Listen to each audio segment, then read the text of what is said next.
Hello, everybody. Hello, everyone. I hope you're well. And here we go for another issue of GMMVX. As every Tuesday and Friday in French and Wednesday in English, we'll be covering blockchain news with my columnists and editorialists and interviewing the personalities who shape Web3 on daily basis. Today, I am with Arno, Hicham Protocol ambassador and entrepreneur. Hello, Arno. How are you? Hello, Jerem. I'm very good this morning. Yeah, Sounds good. plain and simple. Yeah, sometimes simple is enough. And I am also with Philip, founder of Crypto Bay and developer on MultiversX. Hello, Philip. How are you? Hey, good morning, Jerome. Good morning, Arno, and everybody there. Listen, it's almost day. It's the same. I mean, let's discuss. Is that our subject today? And happy to see that there is our English community coming with us. Okay, so before I give you the program, I invite you all to retweet, to like, to comment, and share the spaces on your social networks.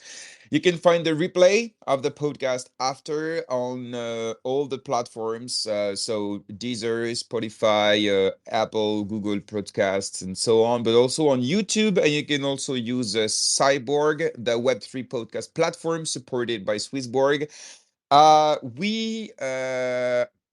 So Joachim is here, so I hope he'll be able to jump in. And I would like also wait, first we will welcome Joachim.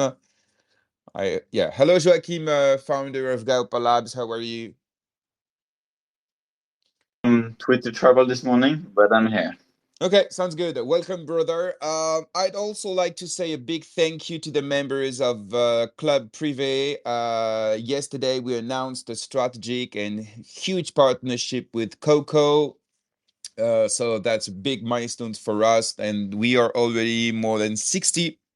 And believe me, it's just the beginning. Many, many new announcements are coming this week and the one after. So let's move on to the program, which is once again packed and varied. First of all, Arno will be giving us a summary of yesterday's community town hall hosted by MultiversX CEO Beniamin Mincu. After this, we will be welcoming Hicham, CEO of Rich Project, a solution that rewards engagement on social networks. And we will speak about social fee and all this narrative that is very trendy these weeks. And finally, we'll try to analyze the frustration with MultiversX by looking at the price of the token, the roadmap, and the marketing. So are you guys ready for this? Yeah, we Uh, are. Okay, Let's so go. Ooga Booga Rock, welcome, brother. So before we start, Arno, if you may, we will check the repost count. Okay. I already did my part. I know you did. Okay, so guys, we are 26 live, and there are only 5 retweets. So, free riders, you are. The only thing we are asking you is to give strength and reach. So do your thing. Just repost, like, comment to make people come, and that's it. Okay. So we won't start before we have more repost, because we're not doing all of this just for 20 people, even if 20 people is already awesome. Okay, so guys, repost. Yesterday they did the same thing and it almost tripled the Yeah, audience. definitely it Yeah, it works. was crazy. And it's not just about reach, to be honest. It's the more we are, the more we will have content, the more we will have people that will give their opinion on the comment, and the better the debate will be. Okay, so do your stuff. Someone just wrote 6. Wow. Okay, so now we we went from 5 to 12 just in 5 seconds. Okay, so trust me, I will do this every time at every spaces now. Thank you very much for the strength. We need this. It's very, very important. Arno, here we go. What did you take from yesterday's intervention of Beniamin on community town hall. Explain us everything. Yeah. So first of all, I think on my part there was a lot of pressure for this town hall, because the last one, to be honest, was not just a bit. It was very blurry, and a big chunk of the community was quite critical after last town hall, because nothing really came out of it. So it's important to say and to state before we start that we've been listened, because this town hall was, first of all, more straight to the point, and with more actionable items. So I deep dive into it. So Beniamin yesterday essentially divided his town hall into three parts. The first part was quite quick. It was about the latest items that happened in the ecosystem, and for the foundation. So he made a quick feedback from ETH Denver, basically saying that they met with a lot of builders over there, and that they had great feedback on MultiversX technology stack, and that they started to build bridges with some builders there. We know that it is for sure, because in our French GM MvX, we had the pleasure of welcoming the head of exploration, the head of ecosystem of Starknet, and so Abdel, and he talked about this, and about a potential exploration of the sovereign chart technology from MultiversX. So there's most likely more. He very briefly came back on the successful Tada Launchpad. He briefly came back also on the developer hubs and meetups organized by both the MultiversX Foundation and community. And he briefly came back on the on-chain activity that is growing healthily. He stated that it's not growing as quickly as we all want, but it's significant enough. And this is because we've been seeing some interoperability being set up between key MultiversX protocols that accelerates on-chain activity, mainly because of DeFi and gaming. So that was the first part. The second part, he went into a big update on what's next for the network, the products, and the ecosystem. So he started with the protocol and basically said that this year is all about bringing the infrastructure to the next level, and this is the network.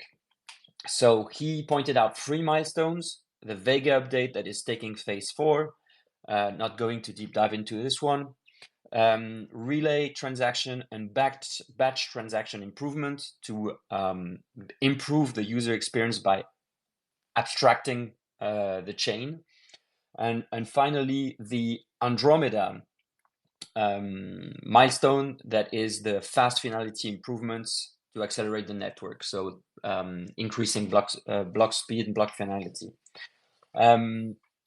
There's also work on some new technologies to improve MultiversX performance and scalability, and this is ZK technology modules and parallel execution. Not going to deep dive into those ones too. Feel free to go and listen to the town hall if you're interested.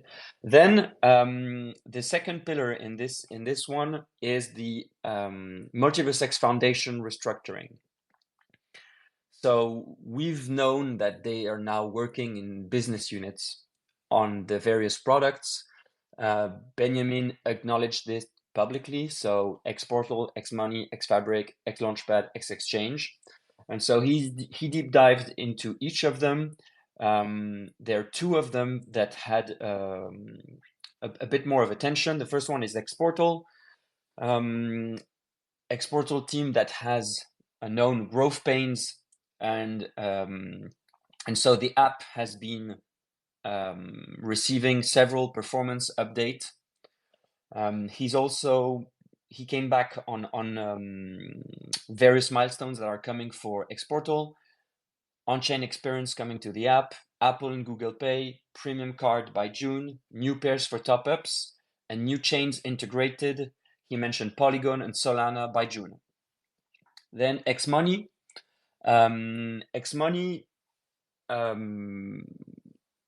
again, they have acknowledged that there was technical debt that had to be cleared. And this is for Xmoney Crypto and Xmoney Fiat. So basically, those two companies have been bought.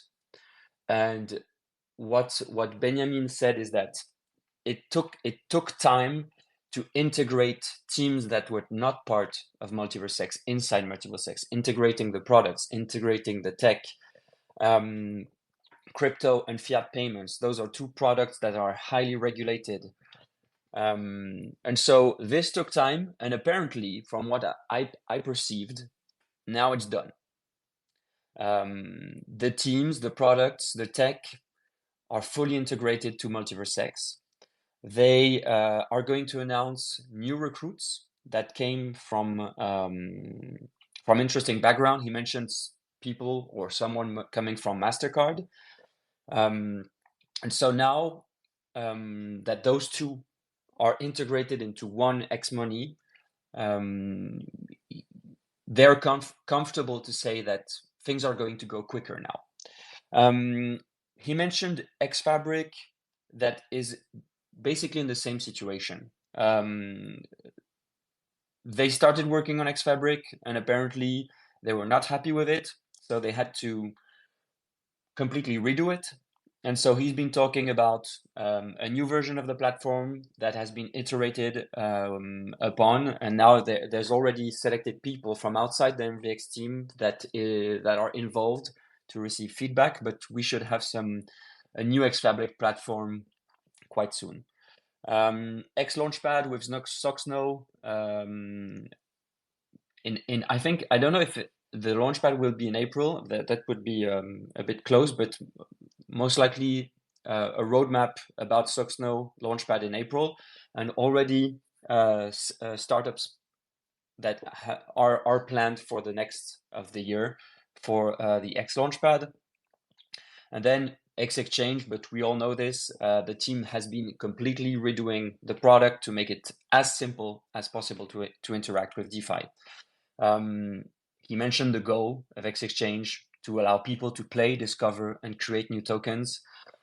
I don't know if he did this, if this was smart, but he mentioned meme coins. I think this is more to try to play into the current narrative.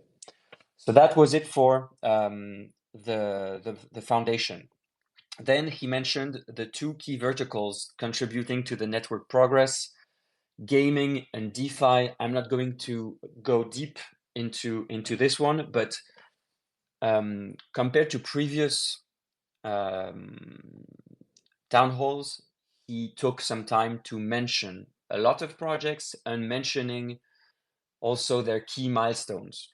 So some projects had more coverage than others, especially the biggest ones. So he made a big update on Hicham and Ashperp, mainly on DeFi. But he mentioned more than 10 projects in gaming, around the same in DeFi, and this part took, I think, 5 to 7 minutes. So that was good. He then did something that is very important to me, is that he mentioned that the foundation is aware that they can improve the journey of builders, enterprises, and investors based on community feedback. He said, those are his words, we can do a significantly better job to better their experience. And we've worked on this over the last 3-4 months. So he announced that there's going to be a builder's hub, an enterprise hub, and an investor's hub. The first one is going to come out is a builder's hub. And then there will be enterprise hub and investors hub. The builders hub, he didn't deep dive into it, but we can feel that it's an experience, so it's likely going to be productized, but we don't know more. But that's pretty cool to look forward.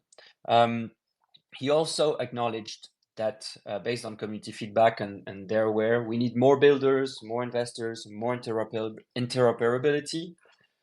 He said we are aware of that, and we're building towards making MultiversX the best known chain for specific use cases. On interoperability, he said that the macro perspective looks painful because of the market, but the institutional landscape is changing because we have institutions getting into crypto through Bitcoin. And so he said it is the right moment to make a marketing push towards this opportunity to increase adoption. He also said that there are 3 things that will make MultiversX known around crypto and broader enterprise ecosystem, and I'm almost done with the update. The first one is Sovereign Shard, the second one is Sovereign Shard, and the third one is Sovereign Shard. So it was a kind of a joke, but I think it emphasizes the importance of this new piece of technology. And so he said we are going to release a playbook for builders to be able to launch and release their Sovereign Shard to bring new adoption waves. This will not happen with a few projects, but several we are already in discussions with.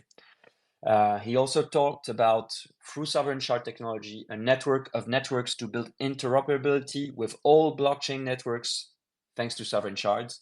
We've seen also Robert Sasu tweeting about it yesterday. And regarding Sovereign Shards, he mentioned some enterprises that they have been in conversations for some time.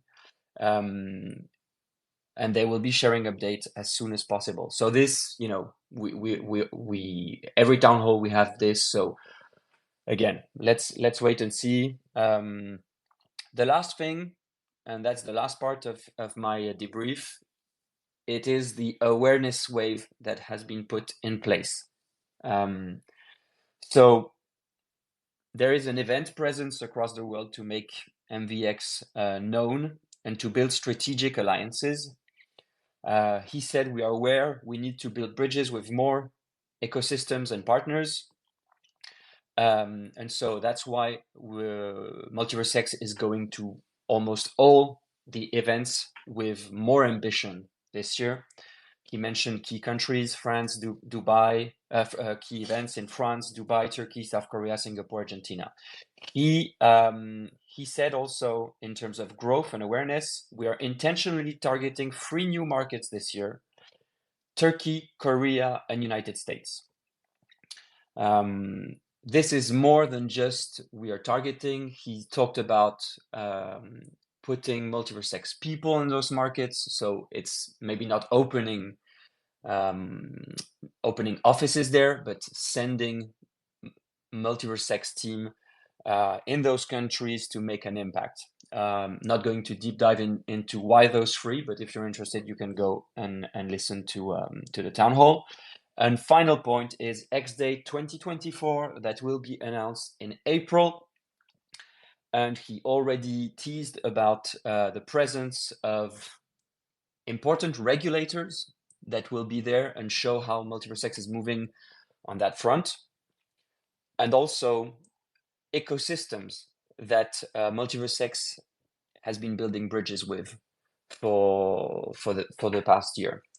So yeah, overall, I came out of this town hall quite pleased compared to the last one. I think that the community has been heard in the sense of on the form and how the town hall is being made. Beniamin was less blurry, less fluffy, more straight to the point, even if it's still Beniamin. So sometimes he falls back on his style, but it is better. And I think I'll let Joachim to tell his part. And if anyone wants to to ask questions or interact and give his or her perspective, feel free to do that. Yeah, very, very thorough explanation, and review of the Space Honor. Thank you very much. I don't think you've forgotten anything. As you said yesterday, you had, I think you said 3 pages of notes. So definitely, like, better than the space itself. Saves you time coming to GMMVX to get the recap rather than having the full 1 hour presentation. I see you're raising your hand, Philip. Is there something you want to say? Yeah, I think, Arno made a really quite nice review of the town hall, even if I could invite anyone to go and listen, even if it's Beniamin as always. But one thing that I would like to add, in fact, MultiversX is not working in the dark really. So that means that since the first 6 days, more or less, or since the rebranding, let's be fair, we have more or less all the information about the roadmap, like all the big milestone that we want to reach. That's the car, that is the sovereignty chart, that is the execution time, all these different elements.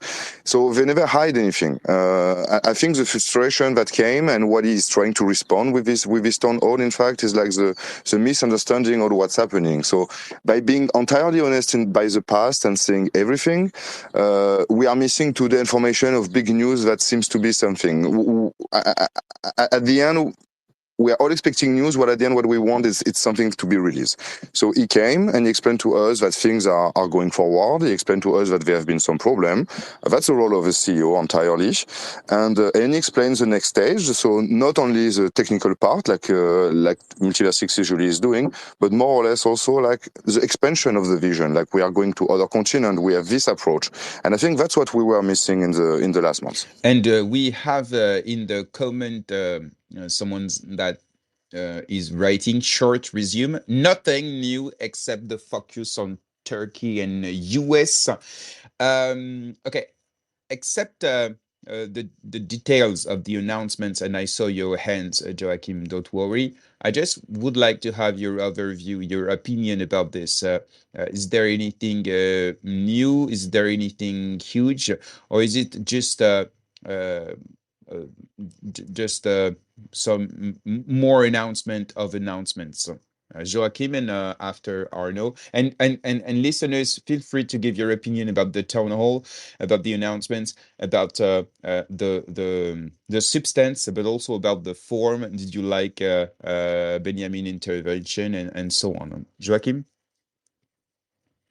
Yeah. So I said like there was nothing that was said. You can go there and you can try something new that we've just launched. There was nothing like that.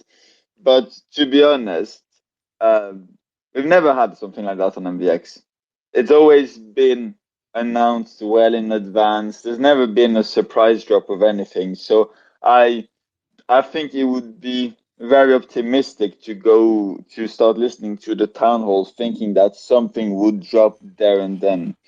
The reality, as you said, is that it has answered a lot of questions, and but I would say not well enough on certain topics. So, for example, as Arnaud and Philip said, there's been challenges underway, which is something that I appreciate that honesty, because if there's something I've always found to bother me with the communication of Benny is that like it's always everything is perfect. We have a vision. Everything is gonna go great, and like nothing seemed to ever go wrong. While on this town hall, there was more openness on that there are challenges, which there always is going to be, and I'll trust more someone who's open about the fact that there's challenges than someone who pretends everything is going perfectly, because there's nothing ever goes perfectly. Um, but the announcements such as the X Portal Premium card, so to give a bit of context, is the ones that we would pay a monthly subscription to have access to higher cashback, certain benefits, a bit more competing with the likes like the Crypto.com card or the Nexo cards. Um, will be coming in the next few months, and there was a lot of features that had been announced during X Day, which now X Day has been what 5 months ago nearly. That we haven't heard anything about this product since then. That we finally now start being mentioned again, while others that have completely been nearly omitted, for example, X Worlds. And as I was discussing with someone yesterday, there's the part of me that wish they would openly admit when they're dropping a product, when like this has become like bottom of the line priority. There is things that are more important to do right now, because we have people who are still waiting for X World and for other solutions that have kind of like been forgotten a bit about. And I think it would give a much better sentiment if they were being very transparent about it, rather than just saying like, "Oh, we're going to be announcing something about it soon." Yeah, I agree with Joachim on the part that transparency has been improved, but we can go further. And X Worlds, in my opinion, X Worlds, it was clear in the last X Day in Bucharest. They showed that they've pivoted from we're going to build a metaverse to we're going to build a metaverse ready toolkit for people who want to build metaverses. They've been clear about this. So that's the shift. Now, if you want, yes, maybe we could have a clear statement about the X World's vision, and that it's not a priority to build an expensive world anymore. Apart from that, from what Jeremy you asked for, I think town halls they are not yearly keynotes. They are monthly meetings or bi-monthly meetings that the team will do to update on the progress, reiterate on the vision. That's the goal of a town hall. The town hall is not somewhere where you announce big news. So I entered this town hall not expecting to discover groundbreaking new product or whatever, but more updates on what's going on. And in that sense, it was a way better town hall than the last one, because we talked about the problems, we talked about the products, we talked about the vision. And yes, it can always be improved, but that level is good enough. In my opinion, it's good enough. Okay, guys, just we will take maybe 2 or 3 more minutes before we start the interview. So, Joachim, go ahead, and if you guys wants to say a word, ask for the mic, raise your hand, and you can give us your opinion about the town hall, or you can also, of course, write your opinion on the comment section. Joachim and Philippe. Yeah, I just want to bounce back on what Arno said on Bounce, like bro, bounce. on what on like that it's been a much better town hall. There is no doubt, but um, the definition of town hall, if we take the American version at least, is an event at which a politician or public official answers questions from member of the public. And if there's something that can be said about the town hall, is I don't understand why they take the risk of live streaming and audio issues when there is no interaction. There is no reading questions. There is no Q&A at the end. The thing could have been pre-recorded and streamed as a video, and no one would have noticed the difference. And as you've said, Jerem, and we discussed it yesterday, as a team that is MvX, and Benny isn't the most technical when it comes to like talking about like features. He's very philosophical, which some people like more than other. But having by his side someone like Robert Sasu would, I feel like, elevate a lot the space, and also like bounce a bit between people who are talking, because I feel like we're just listening to a pep talk from one individual. And it's, yeah, I've never been a big fan, especially in a world of decentralization, having just one person representing something. I feel it goes a bit against the ethos of blockchain. And also, a short thing to mention is there was a list of projects, like he often does. There was read, and basically, some of them were straight read out of a tweet he did a few days ago, and you can see each time he reads projects, he's just reading them. He hasn't tried them. He hasn't had any contact with those projects and like dig and try to understand what those projects are doing. He's just reading it from a list that was prepared from Okay, him, which is a got good your start. point. But yeah, I just wish we also had someone who has those relationships with the builders, who's actually giving an update that they've genuinely tried. Yeah, and I bounce also on this with the post I made yesterday, advising for the next community town hall, because it's all about community. I think it would be interesting for Benny not to be alone, but to be surrounded by maybe different member of the core team. One maybe about the tech, one about the roadmap, one about maybe the projects and the development of the ecosystem.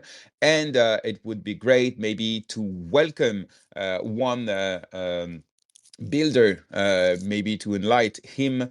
And last but not least, it would be interesting to finish the community town hall, because it's about community. And this kind of intervention, in my opinion, is not by and for the community. It's just like to Web 2, in my opinion. And well, it would be great to finish this with like an AMA or something more interactive with the community. It would be funnier, it would be more efficient, and I think it would bring even more people, because 8,000 viewers is a lot, is great. Okay, 9. so 9. Okay, 9.5 in the end, I think. okay, whatever, you know what I mean. I think that's amazing, but look at the impression on X, and look at the engagement of the community about this. Listen, look, this morning nobody's talking about this, you know what I mean. It was just a press release, like, you know what I mean. So I think it could be funnier, more efficient, and more engaged and more community centric, but that's just my opinion. Philip, for the last intervention, and after we go with the interview. Yeah, I will go really fast. No, just to follow what said Joachim, that is totally true. I mean, that's one of the reasons also I like this format with MvX. That means that everyone can interact and ask a question.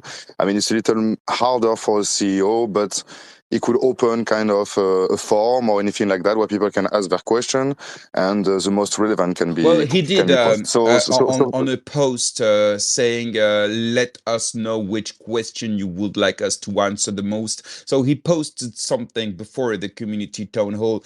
But you know what? If you can sort the questions, if you can select them, it's not funny.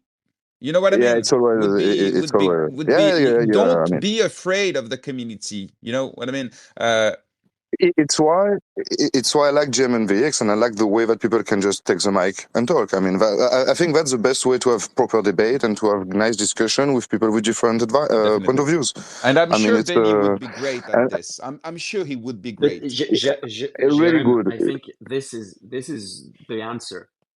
I think what we're talking about are two different things.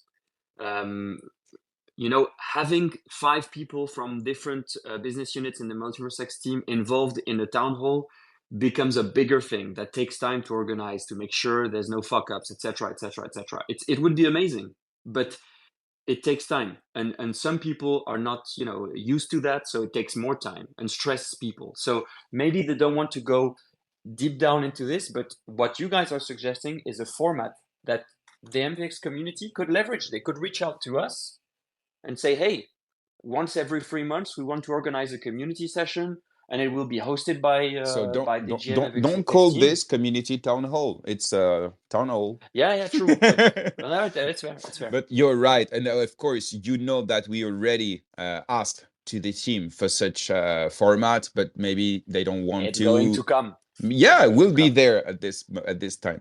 Okay, thank you very much, Arno, for this resume. It was amazing for all those who did not have time to listen to the whole thing. It was a 1 hour and a half, I think. Thank you very much, also Joachim and Philip, for your insights and inputs. Okay, so let's start the interview. Hicham, please take the mic. So, Hicham, I give you the mic. So jump when you're okay. Hello, Hicham. How are you? Can you hear me? Hicham. Hey. Hey, how are you doing? I'm doing very, very good. It's such a pleasure to receive you this morning on MvX. Thank you for receiving me. It's a pleasure. We before we start the interview, guys, go and check the engagement of the Twitter space. We have more than 100 reposts and 212 likes. And this is What not happened? Did you outsource this to India? no, I outsourced to Hicham solution, which is rich. So we will be speaking about it for the coming minutes with him, but it's just an example of how it works. We have 145 comments, and it's just in 30 minutes.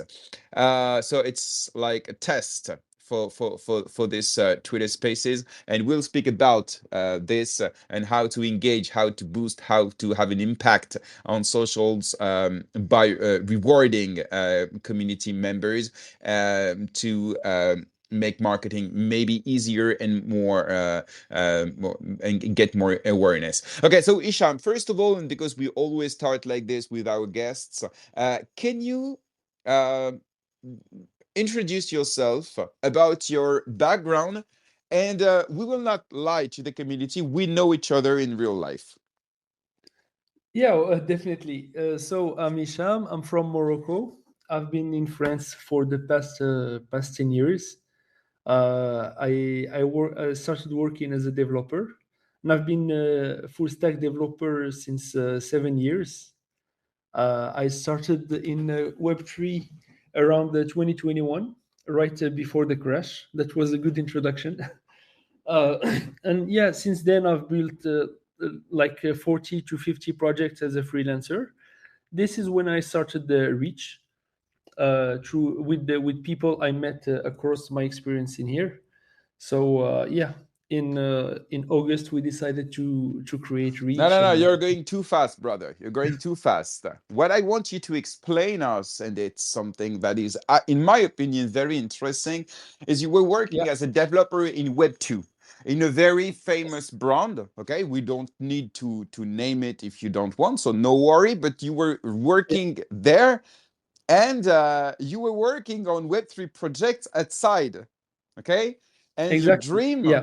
was to become a full-time Web3, and now you succeeded. But can you explain us these years working for a boss in a big Web2 company, and working with a small NFT projects, but also the company I founded because you were one of our developers, and so on. Can you tell us about this and how much you wanted to be full-time in Web3? This is something that is interesting, in my opinion. I absolutely love your question. Yeah, so that's interesting because my background was completely different. As I was working as an SAP developer, and I just discovered Web3 at some point, and I was amazed by how fast it was moving, all the hype around it, and I got instantly hooked. So I started doing it. It became a hobby, but it became a hobby that vampirized all my time. And like within a few months, I completely lost interest to what I was doing in SAP. I was like, I cannot keep doing this, but I couldn't leave my job without securing anything, and I was seeing this potential. So I kept working on the side, grinding. There were very long weeks, very long days, and but the thing is, I met a lot of people. I built my experience because I really started from scratch. Like many developers, we started with hash lips. You generate a contract, a website, you try to sell it with some branding.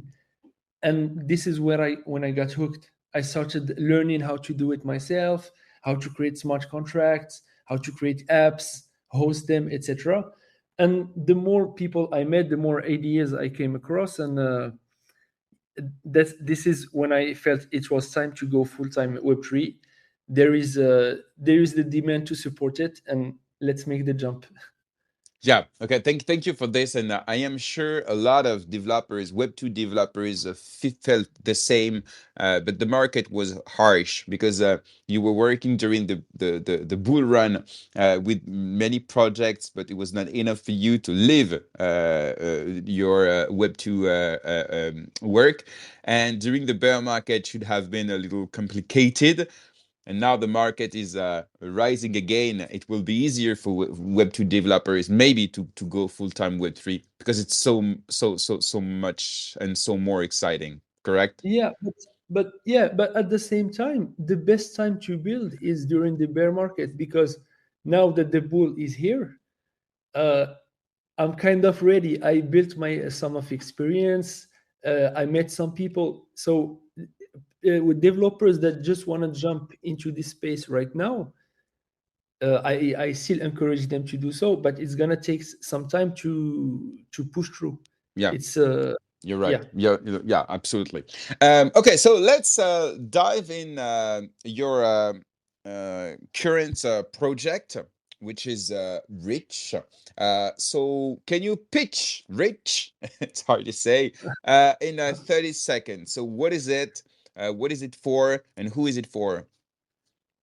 Okay, so Reach is a social engagement platform that rewards people for their engagement, since they bring a lot of value to. They bring a lot of value. How it works: a content creator can create a tweet, and they assign a mission to it, while appending some rewards with it, either ETH or Reach token.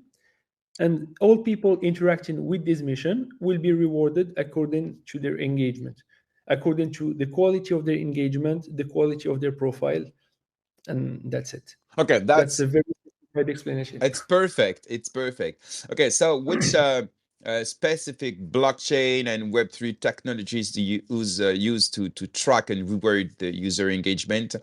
And how do you ensure um, the quality of the engagement?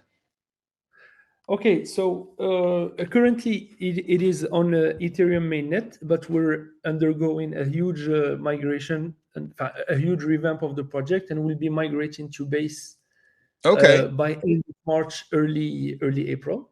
okay. So the blockchain of Coinbase. Exactly. Why Yeah. this one and not I don't know, Polygon or another layer 2 or something? Okay, so Coinbase are making huge efforts in user acquisition, and we want Reach to be available. We want to start integrating users from Web2. So we want to ride their initiative because we're aligned, and that's why we went there. And Did you also, get you've a noticed. grant or something? No, but they don't work this way. They're pretty vocal about it. They're like, build and let's talk. Okay. It's not come up to us with a project. We know we have a running project. We're gonna migrate there, and then we initiate the conversation. Okay. But obviously, we Sounds good. already have some contacts. Okay, thank you very much for this answer. And my second question was about how do you ensure the quality of the engagement?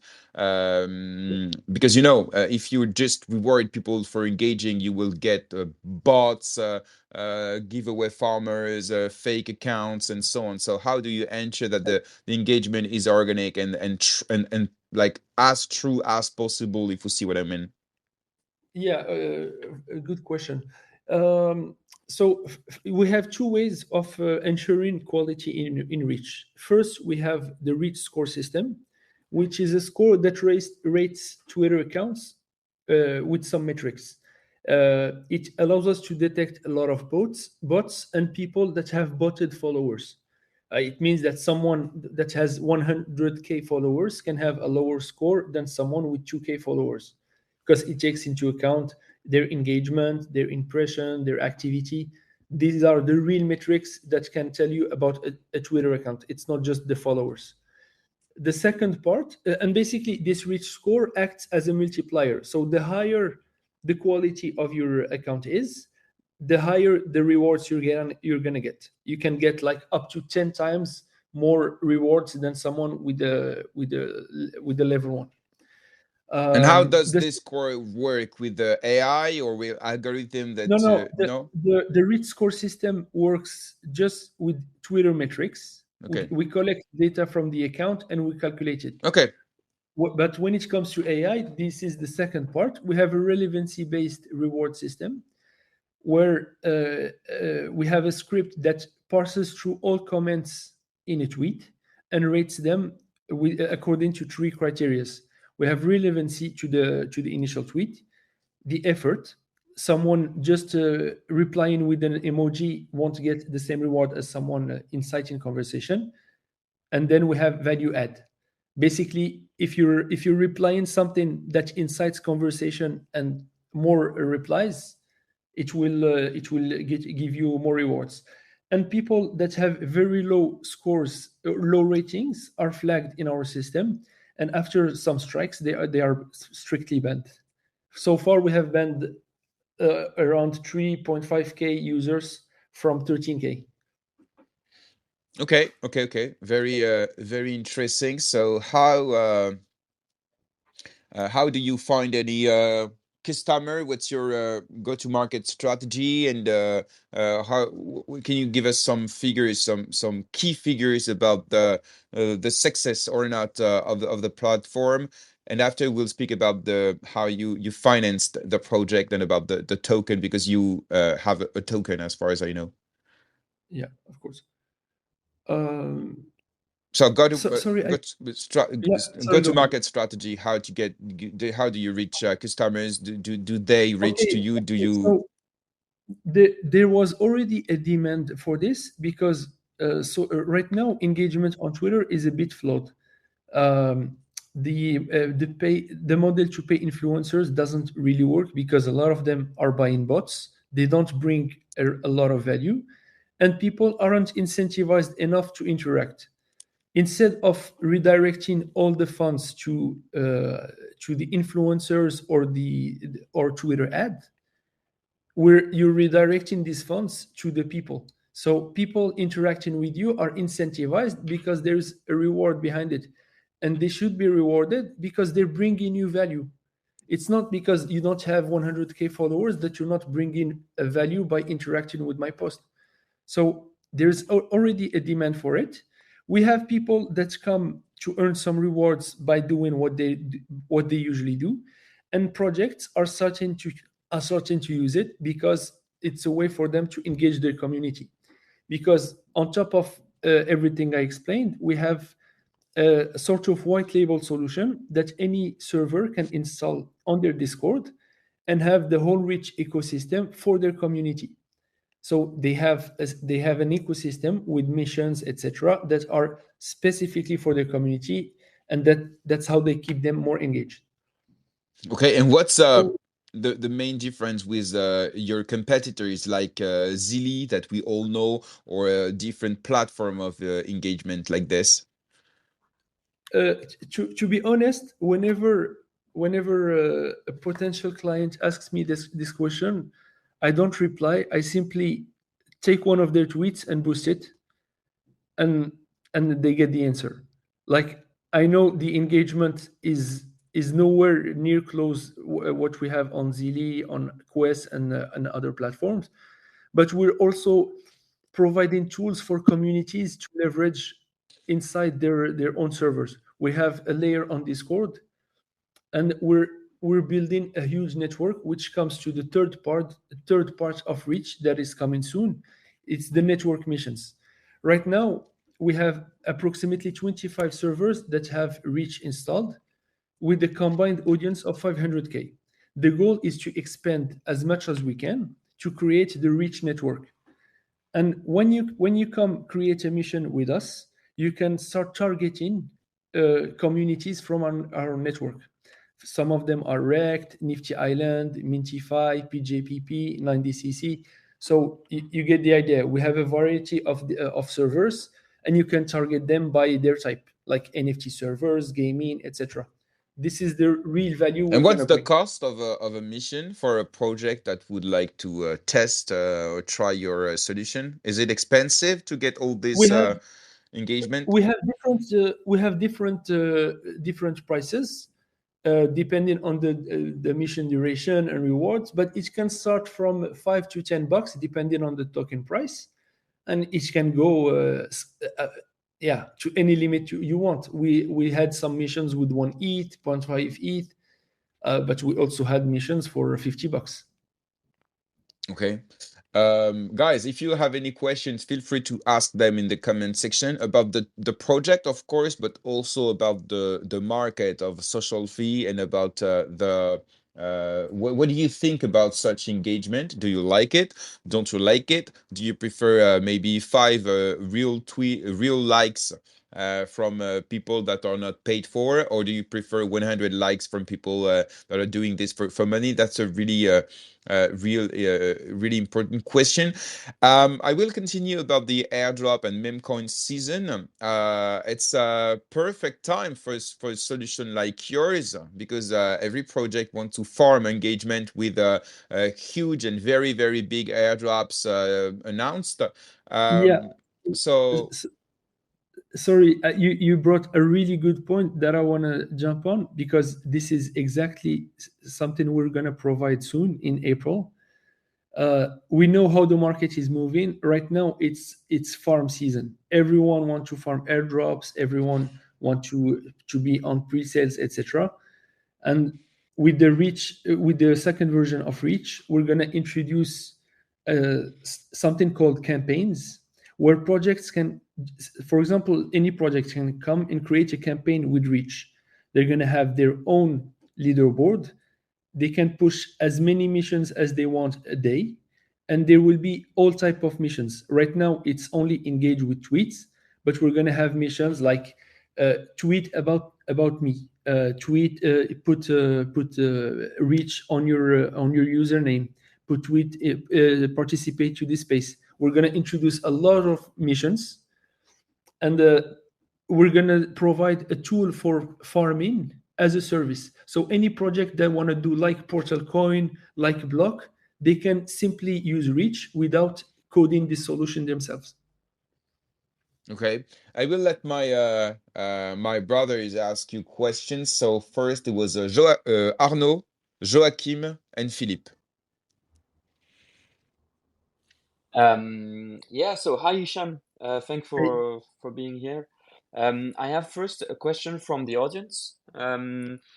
It's Aikosh. He's saying, is there any benefit about this project to others in different countries or continent? Just curious. We have a community worldwide. We have people from Asia, Africa, Europe, US, America. Like we have a very varied community, and you can see through the engagement. At any time of the day, we have a lot of engagement. So I think the benefits can be higher on a poorer country or developing countries, because most of our people in our leaderboard, the top leaderboard, are making usually between $300 to $400 every 2 weeks. In some countries, it's like a salary. Yeah, that's a huge lot of money in some countries. Yeah. Just to give you some figures, we started distributing rewards in October. So far, we've distributed almost 100 ETH to the community, and it came just from missions. That's brilliant. Congrats. Thank you. I have my my own question now. So as Jerem said, there's a big difference between engagement that has value and engagement farming. And I would go to the next step and talk about conversion. Do you have plans in the future to transform engagement into conversion? Because this is where you have the real value. I don't know you, but I already like you very much. This is exactly the name of the missions we're gonna introduce in April. It's called conversion missions. So you're really spot on, because we realize that what's the purpose of engagement? People want engagement to acquire users. So we're planning to go a step beyond and introduce conversion mission. This is where we're gonna basically how it would work. So for example, you have a newsletter, you want people to subscribe to it. You can create a mission on Reach to subscribe to your newsletter. You can create a mission for users to install your app, to play your game, to reach a certain high score, all type of missions. And this is how, and it's going to be built in a dynamic way. That way, any project can leverage it the way they want, to each their vision of user acquisition. That's brilliant, and I'm looking forward to discover how you guys will integrate this, because we've seen some growth acquisition platforms in the past in Web2, and the struggle is always to build a technology that is versatile enough so that your partners who want to leverage your tool can integrate it in a meaningful way for their own goals. So I'm going to follow your project, and I'm going to follow you so I can see how you guys go and do that. Thank you. Joachim, you can follow up. Yeah, I'm really impressed and pleasure meeting you. I had a look on your sources, etc., but I wanted to dig a bit deeper, so I just created myself an account. What would you say is the reason behind creating a token, the Reach token? What does it allow you to do that you wouldn't be able to do without it? Okay, so the token Reach is not decorrelated from the project. It's not like we created a token and then we have we have the separate platform. The idea behind it is that was the only way we could finance the project, because for the first 3 months it was bootstrapped. We spent a few, like 50-60K just to get the project started, and we needed financing. And we all know in Web2 financing can take years, can take a year with banks, with authorization, whereas in just doing a pre-sale in a weekend we were able to raise $1 million. That was our value. That we decided a valuation of 3 million and sold a third of the supply. That was the way we could finance it. But when we introduced it, we powered the whole platform with it. Missions can only be created, also in the next version they will only be created with Reach. We have benefits for our holders when it came to the type of missions they can create, etc. And basically everything that's flowing through the platform is our token.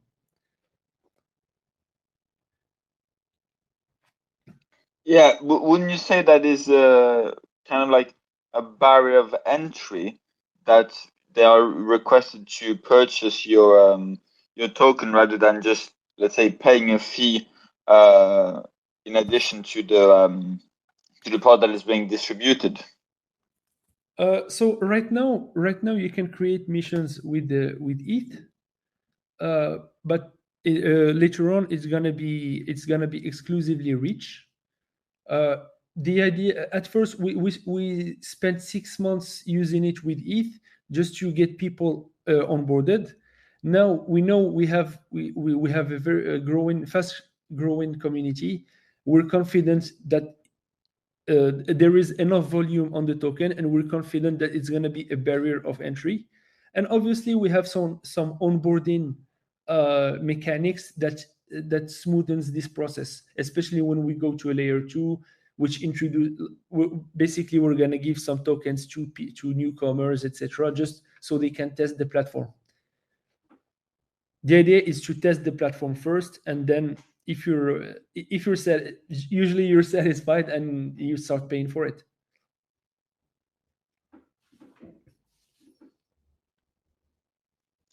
Okay. Go ahead, Philippe. Yes, if Joachim If you're has done. his answer, it's okay, Philippe. Go ahead. Yeah, okay. No, honestly, a really good job. I mean, I think it's a tool. Arnaud did a lot of this part, but yeah, this tool is definitely necessary for the ecosystem, for the entire ecosystem. If I can say, not even MultiversX, but the entire media and marketing solution. So well done on that, and good luck for the rest. And really interesting. Mia will talk about the technical point. Just did you follow because I think that kind of achievement, I mean, it's something that we all discovered with video games, I guess, years ago. Is it something, for example, that you think about doing with the new encryption technology that have been released recently? I'm sorry, I didn't really get your question. I don't know if you followed, but recently on different blockchains, the term inscriptions appears to record information. I don't know if you followed The that technology. inscriptions on ordinals first, and Yeah. after on other blockchains. But yes, yeah, but we, to be honest, we're not considering this at all. We haven't even Okay. discussed this. We haven't thought about it at all. Okay, because I think would be an interesting use case, but that's fine. But don't get me wrong, I really like the idea, but I still have a question because I think it's a concern from a lot of people. Do you plan on setting up some boundaries or some limitation of securities to avoid, for example, fake news or the promotion of fake information? Yes, you have to know that there is a very thin line between protection and censorship. So it's a very tricky subject to tackle. Currently, we have moderators that are still looking at through posts. The only thing that we're gonna maybe remove is if we feel that it's a scam. But we're gonna introduce also a system where the community can also vote on missions, just give their opinion to see through incentives to tell if it looks fishy or not. But censoring missions on ourselves, especially with an algorithm, it can be tricky. There should be some backlash with this. Yeah, no, I think some system need to be put in place before that you reach growth. I think. The thing is, we're also relying on Twitter for this because we're not gonna censor. For example, if there's a mission on Twitter, if the content is hateful or something like this, Twitter will remove it by themselves. We're not policing what's going on Twitter, but however, when we see some missions that look like a scam or something like this, we usually delete them. And with the network mission where you broadcast to all servers, this is an opt-in feature so you can decide whether to have it on your server or not, and these missions will have a higher barrier of entry.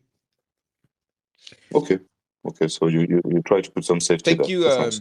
Well done. Thank you, guys. Just another question before Joachim.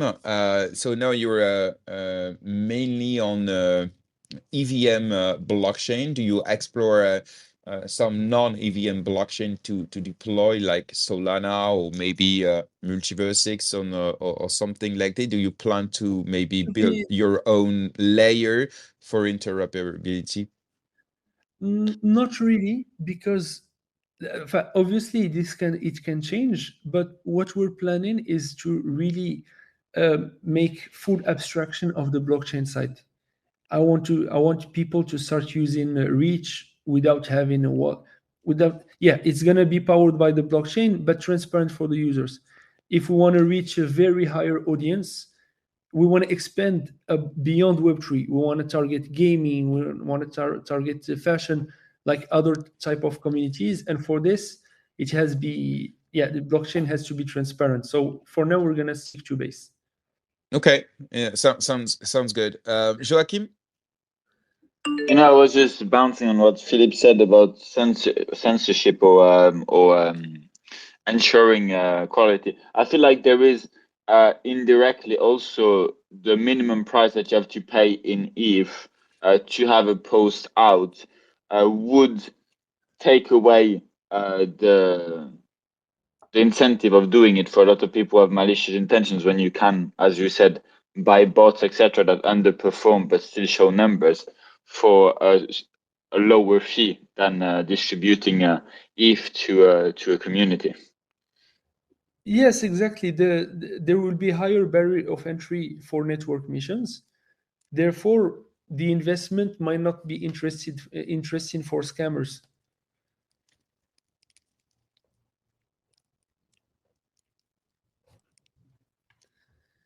Joachim, is it okay for you? Yeah, no, it was just an addition to the discussion we're having. Thank you. Okay, sounds good. Okay, Hicham, thank you very much for this. So what's the next step on the roadmap? You spoke before about the new product. We can say like this campaign feature. Do you have any other product that you're building? And what's, in your opinion, the future of social fee? So how to reward people to engage on social networks? Okay, yeah. So for the short term, this is planned for next month. We're gonna introduce a new type of Twitter missions, like spaces, update bio, update name, tweet about something. We're gonna introduce conversion Can you missions. can you Yeah. mute the phone because we can hear Sorry. the ring? Oh, sorry, my bad. Thank you. Yeah, and we're gonna introduce the conversion missions. Oh, You almost did it. sorry. Okay. Thank you. Yeah, Kill the sorry. dating apps, bro. Sorry. I think it should be fine now. Yeah, we're gonna introduce the conversion mission and then the network mission. The network mission is the connective tissue of all of this, because with affiliates we're gonna start having a lot of a bigger audience. So mission creators can broadcast to a larger and more diverse audience. We're gonna migrate to base, so that's just short term, and then we're gonna introduce some more type of missions. But the ultimate goal is to integrate other platforms like Meta, Instagram, Facebook, TikTok. The idea is to really expand and not just be fully focused on Twitter. The goal is to bring an ad layer on Discord where people can start pushing some ads, but it would be reinvented. People are doing what they're usually doing. They see ads on Discord, they choose to see it, and they choose whether to interact with it or not.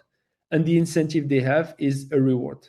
So that's, for me, that's the future of social fi. People are bringing value through their engagement. They want to get paid for it, and the gamification adds a little spice to the process. Okay. Sounds very good. Thank you, Hicham. So I can see on the comments that we don't have more question. About me, I asked all of them. Arno, Joachim, and Philippe, do you have any last question about Reach and its future, or was it clear for you? I've reached the end of my questions. Oh la la la la la la. I think we Magnificent. cannot do better now. Yeah. Yeah. Okay, Arno. Hicham, just more of a visionary question. What's your end vision for your product? If you had your dream version of your product, what would you allow companies that use it, users to do? Okay, If so you had a magic wand. my dream project, and it doesn't look undoable. It's just gonna take some time to get there. It is to be the ad layer on Discord. Discord have a policy where they don't want to introduce ads.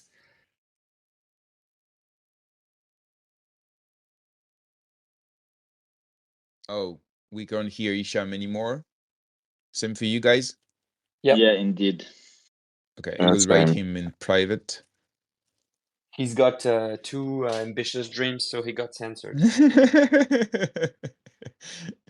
Okay, so I hope he will come back soon. But yeah, it was interesting. And you know what? Next week, we will receive Archie, the new CEO of Coco. And so we will speak about Coco, the Smooth 2-3 Labs, and so on, but also about the new project, which is Coco Army. And it's pretty much linked to what Hicham just told us about the micro influencing and how the trend has changed. A few months ago, we need to pay very big influencers and very expensive influencers to get a big reach on the socials. Nowadays, things has changed, and now it's better sometimes to have hundreds of very small accounts, very small micro influencers, than to have one or two 200K followers accounts. So that's a change of paradigm. Je sais pas si ça se dit, mais bon, on comprendra. So it will be very interesting to have Archie's opinion about this, because I can tell you that he pushed a lot this vision in the team to make Coco not just an NFT community and just a company that builds products, but also a big community at the service of other projects to push marketing and influence. So yeah, it will be interesting to get the two interviews together, and maybe to feel the Web 3.0 marketing, if you see what I mean. Okay, so I hope Hicham will be able to jump again, at least to say bye to everyone. And if he can't, let's move on to the last topic of this Twitter Spaces. And it will be, yeah, okay, Hicham is back, so we will let him say the final word, of course. Yeah, Hicham, we lost you. Realizing I dropped. I hope not too long, because I sent you a message on WhatsApp exactly at the time that we lost you. But well, I think it's the time for the final word. So we will. What's your final word for the community, and maybe for the next step of the project, and maybe for your own future, brother? Yeah. So as I was saying, the end game here is to be the ad layer on Discord. We're still expanding. We have a good growth right now. The meta is calling for farm. We're listening, so we're gonna release a tool very soon for that, so all projects can leverage it with their communities, and you will see us in the future across all servers in Discord. And when Telegram? Telegram, this I don't right now. There is no discussion about it, because, as I told you, the end game is to bring something on Discord. So, if we're gonna invest on Discord, we're gonna go fully on it. But it can change in the future. Who knows? Okay, Joachim, fast, please. Yeah, just a quick question, because as you say, we talk about Telegram, Twitter, Discord. Is there any Web3 social media that you've found interesting or that you think is worthy I think as of now? Forecaster, the Hicham, please let people finish their questions. dude. It was shut down. I think my connection Yeah, playing. I think there is a lag Playing- because yeah, it's yeah. not the first time, and I'm sure you're not that rude. So, Joachim, finish your question. Yeah, And Hicham, I think you got it. It reminds me of Who Wants to Be a Millionaire, where the guy answers before the question has even been finished. yeah, but for the audience, it's better for you to finish your question before he answers. So yeah, I was just asking if there was any Web3 social media platforms that you thought were like interesting to use today. Uh, at some point, we're gonna look at Farcaster. I already checked their docs and started thinking how to integrate them. it can be they're growing really fast, and it can be nice also to include them. That would be part of the expanded social networks. Okay, thank Very you. exciting. Thank you very much, Hicham. It was a great pleasure. You know what, brother? I don't know what you're doing next Wednesday, but next Wednesday we will be receiving the new CEO of Coco. You know him, Yeah. Archie, and he's building such like a micro influencers army, the Coco army, and so he will be. We will ask him his vision about the whole market of the new market of influence. So if you have a minute, if you want to jump in and come and talk with him, I think it can be very relevant for the audience. It's next Wednesday from 9:30 UTC and 10:30 CET. So if you have a moment and you want to jump, it will be interesting, I think, to compare both vision and maybe yeah. Yeah, definitely. Okay, sounds good. Thank you very much, Hicham. Have a very good day and good luck for Rich and all that you create and build with your team. Thank you very much. It's been a real pleasure meeting you guys and having this discussion. Thank you, Jeremy. Bye bye, Hicham. Bye. Okay, so let's start the next and last topic of the day. So we are waiting for Devi GLD will be there with us to discuss about the topic. So we will be speaking about the frustration with MultiversX that we can see, that we can feel on X this last days or weeks. People, maybe some people will say month, and we will try to analyze the reasons, and we will try to understand and to see if it's relevant, if it's not, and what are the different things that can make people leave MultiversX for good or bad reasons. So I divided this part into three big parts. First of all, we need to address the situation. So, are you feeling the rise of discontent? Because we know that X will maybe bring you different information regarding the people that you follow, regarding the people, your commentaries, and so on. So we'll see if we have all the same feeling about this discontent, first of all. The second part will be about the analysis of the price of EGLD, because people say that it's underperformance. Others says that it's not that much underperformance compared to other layer 1 or layer 2 coins. And we will also ask ourselves what part does the price of the token play in the discontent. And the third, the other part will be about the product. So what about the numerous soon, the when that the community is asking about X Word, X Fabric, X Exchange V4, the IBAN, the premium cards, and so on. And we had some answers yesterday in the town hall. But also about the innovative product of MultiversX. Are there still innovative? Are there still amazing in the space?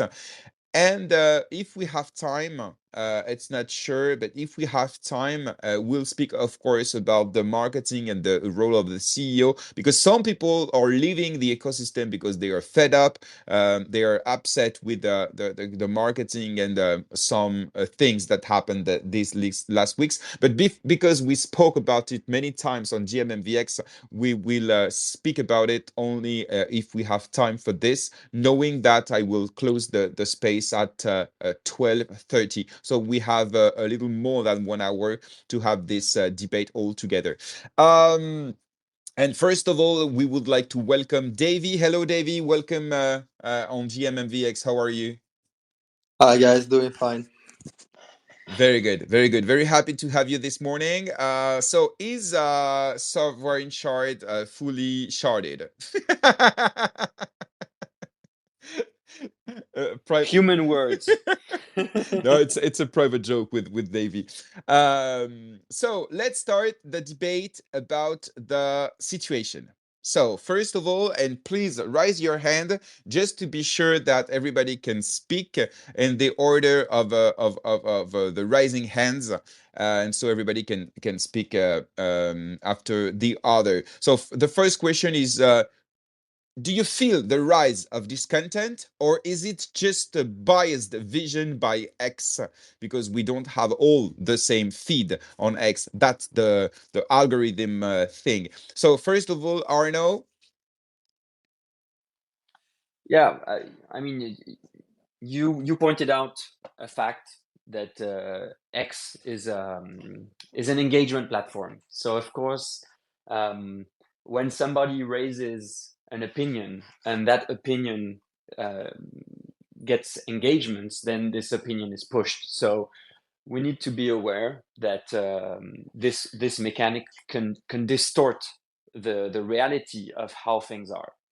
That being said, when you read discontent, there is discontent. So there's no saying that some people are not unhappy or doubting about MultiversX. Now we will discuss the implications and the reasons behind those. There are several of them, so I'm looking forward to unpack them. But we can't know the magnitude. There's no magic one to say, okay, in the 100% of people who are following, invested in MultiversX, how many are discontent today?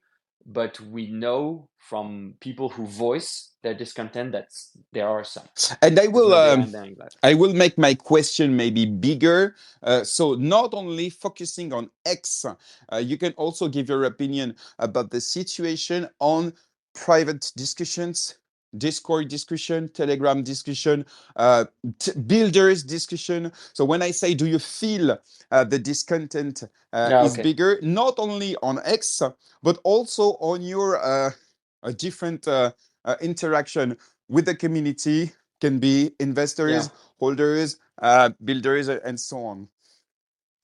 Yeah, then I will have one point that to me was the turning point and the starting phase of some people voicing their discontent, and that was the countdown. That was a catalytic event that triggered people's discontent. Before that, I don't feel that we had so much people voicing their discontent, but for sure, the countdown that was started by Benny, and then we had a huge community rally around it, and we could feel that people were not happy with the outcome, and then it kind of, the snowball kept growing, and that to me, that was the starting point. Okay, I remind everyone that please raise your hand. You have a button below to raise your hand so I can give you the mic, and it will be with it easier for you to say a word. So Joachim, Philippe, Davy, you don't raise your hand, so you don't have a word to say. We step to the other part of the discussion. Oh, I'm not sure I want to dive in the technical aspect. I mean, everything has been said. I think that will change a lot of things, that kind of technology, and they want to release a proper SDK with a proper documentation. And I can only understand that because if you want to onboard like big teams and big studios to build games and things like that on your server in Shard, you don't want a documentation or an update that come 1 year later to change the foundation of it. So I understand it. Maybe, yeah. I mean, everything else has been said, so I will just repeat myself. It feels like Philippe is on another space. Yes, I think it's not at all about what we were saying, but thank you for this take. So, Davey, do you feel the discontent? Is it rising according to you, or is it just the X algorithm that make it bigger than it is actually? No, but I think that most people like are interested in price action. So it's natural that when you don't see like a drastic increase in both price action in price of AGLD token and also adoption metrics, it's natural to like have dubs. On that probably communication does an excellent job. So they can improve a lot on communication. Okay, so let's now speak about the price of the GLD, and I will first of all, to introduce this part, which is in my opinion very interesting, I will post in the comment section and I will pin it so you can see easily a document I made yesterday about the different pairs of the layer 1 with BTC. So you have Solana, BNB, NEAR, XTZ, EGLD, ETH, Atom, Cardano, that ADA, and the DOT from Polkadot. And so with this charts, you will see that some of them are overperforming Bitcoin, mainly Solana and NEAR. And some of them are like balanced. And you can see Atom and NGLD, for example, that are really underperforming with BTC.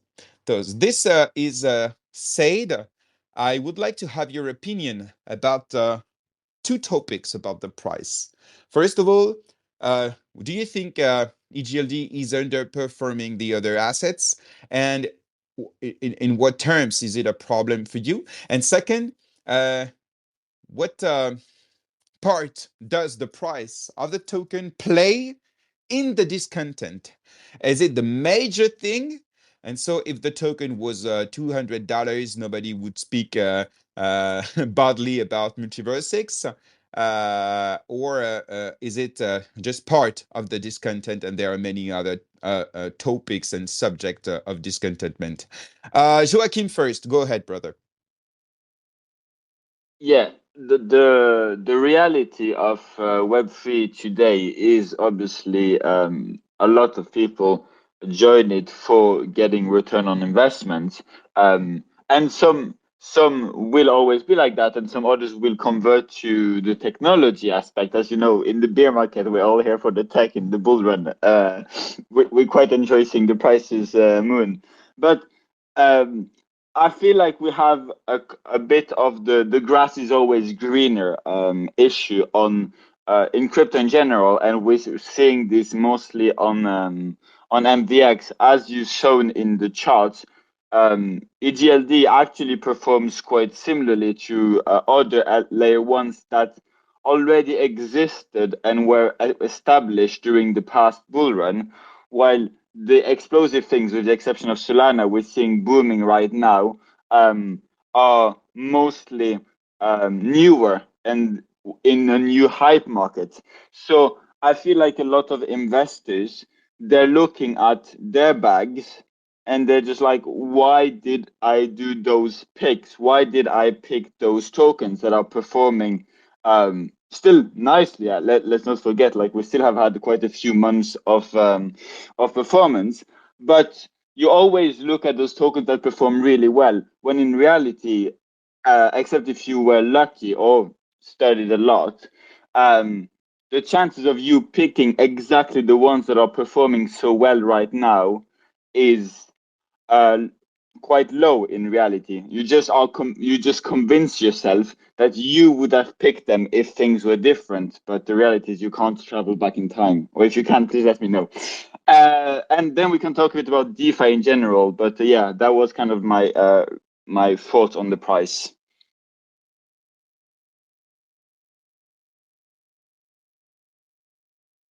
Yeah, I'll continue.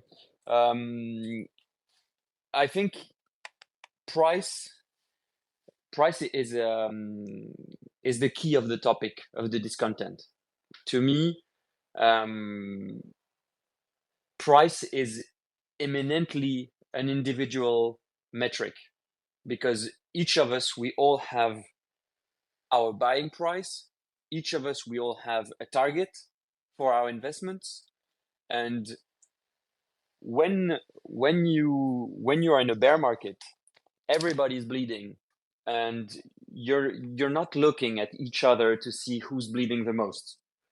But bear markets and bull markets are both super hard period of time, because you are fighting against yourself, against basic emotions that are hard to master. And when you're in a bull market, at least in an uptrend phase, you can be mad at yourself. You can be frustrated. You can be FOMOing, as Joachim said. And so many EGLD investors, they joined crypto last cycle, and usually when you start investing in crypto, you start investing because you FOMO, because you see a friend who's making money in crypto, and he says, "Oh, I made that money," and so you want in, and so you join, and you join, and you usually invest in strength, which is a mistake in terms of price action. So you buy green candles, huge green candles, and I think most EGLD investors, they're still focused on the price that they bought EGLD at the life cycle. So that could most likely be higher than what the current price is, and so they're frustrated because they hear this is the bull run, and they see Bitcoin going up, they see Solana mooning 20x, and they feel left on the side. But I mean, bull markets are super hard because you don't know when the growth phase is going to occur for you, for your investment, if it will. So there's so much unknown that you're competing against yourself, and this can create a lot of frustration. And I have a perspective on this. It's a metaphor. In the bull market, you need to be an anchor. You need to be an anchor deep at the bottom of the sea, so you can look up and see the waves calmly. If you are on the other end of the anchor, I don't know how you call those thingies that are usually red or color and floating Floaters, in I the think. water. Floaters, yeah. If you're a floater in the storm, you see jack shit. You're in the waves, you're just battered around. You have no lucidity whatsoever. And you will just react on your emotions. So stick to yourself, stick to your guts. And it's not because green grass will always be greener elsewhere. You always have a token that is going to overperform you in your bag. So I think, this is the main source of discontentment. Okay. Davey, what do you think about the price of the GLD and its role in the current discontentment? I don't know. So I think that in general we can see like an underperformance compared to the market. So, but it's not the only coin. So we are seeing a lot of other coins that are not performing extremely well. And I see a correlation between like VC chains and chains that are performing bad. So I'll do some content on that, but I don't know. I think that also, other than the price action, what matters, like we had two types of users: those that want quick profits and those that want like profits but are also looking long term. Probably at the moment, what we are lacking on a part of the HLD community that was always present is like some faith in the future price action of HLD. Maybe like they lost the direction that MultiversX is going to, probably also because of the price underperformance. Okay, Philippe, about the GLD or maybe any other topic you want to speak about? Yeah, I'm not sure. I mean, there's so many things I want to say today. I mean, no, I mean, regarding the price, it's I think Arnaud made a good resume. I mean, like it's a feeling I mean, like if you take, and again, that depends the entry price of everyone. I mean, some people that are here since the beginning, they don't feel the same that people that enter when it was at $400. I mean, so it's normal that there is this frustration and that we compare to one big chain that is Solana. But if you compare with the rest of the ecosystem, we are okay. I mean, like we need to relativize a little and to understand that I mean Solana overperformed and we cannot for this short period we should not compare ourselves to Solana. People are on our side. I mean, what I was saying earlier, in fact, is that people are waiting for. On MultiversX, what's missing, in fact, there is activity. I mean, holding your gold is okay. You can stack them. It's nice. The percentage go down. I mean, we reached the $500 more or less when we started the X exchange and went following next to everyone. So yeah, there was attractivity for the token that will never be possible again, except if you have Atom or Xworld or something like that big that enter into the game. But at the moment, people should focus on their target, should relax, maybe just disconnect. I mean, that's something that people say during the bear market, but you should also do it during the bull run. And yeah, I mean, crypto. It's a funny game. It's a long ride. It go up, it go down. I mean, I just saw on the news, the French news, talking about the crash of Bitcoin this morning. I mean, it's everyone have his own position. It could be difficult. I think we should just focus on our objectives, focus on what people are building, focus on our ecosystem, and things will go by itself. I think I'm less stressed than the rest of the people, I guess. Thank you, Philip, and we welcome Robert. Hello, Robert. How are you? Hey, I think that follow the answers according to how following yesterday's call, it's sovereign chains. But like leaving outside the joke, um, um, like making it for everybody to start to invest again in technology. That will be one of the things in which we will be, let's say, more precise about why EGLD and why EGLD on the, let's say, on the top of the on top of the on top of the technology. I do not make any other kind of like price analysis. So yeah, I understand. As a core team member, you cannot speak about the pricing too much, and I totally understand this. Before I give you the mic, Arno, I would like to add more more items to the debate. So, what do you think about those who prefer to sell EGLD in favor of other ESDTs, such as HTM or other maybe DeFi tokens, or maybe the one or the Ash and so on? And a second question, what do you think about those who fear a Cosmos-style scenario where Atom becomes a stable coin because it's no longer really used in favor of the tokens of its app chains before the arrival of the sovereign shards?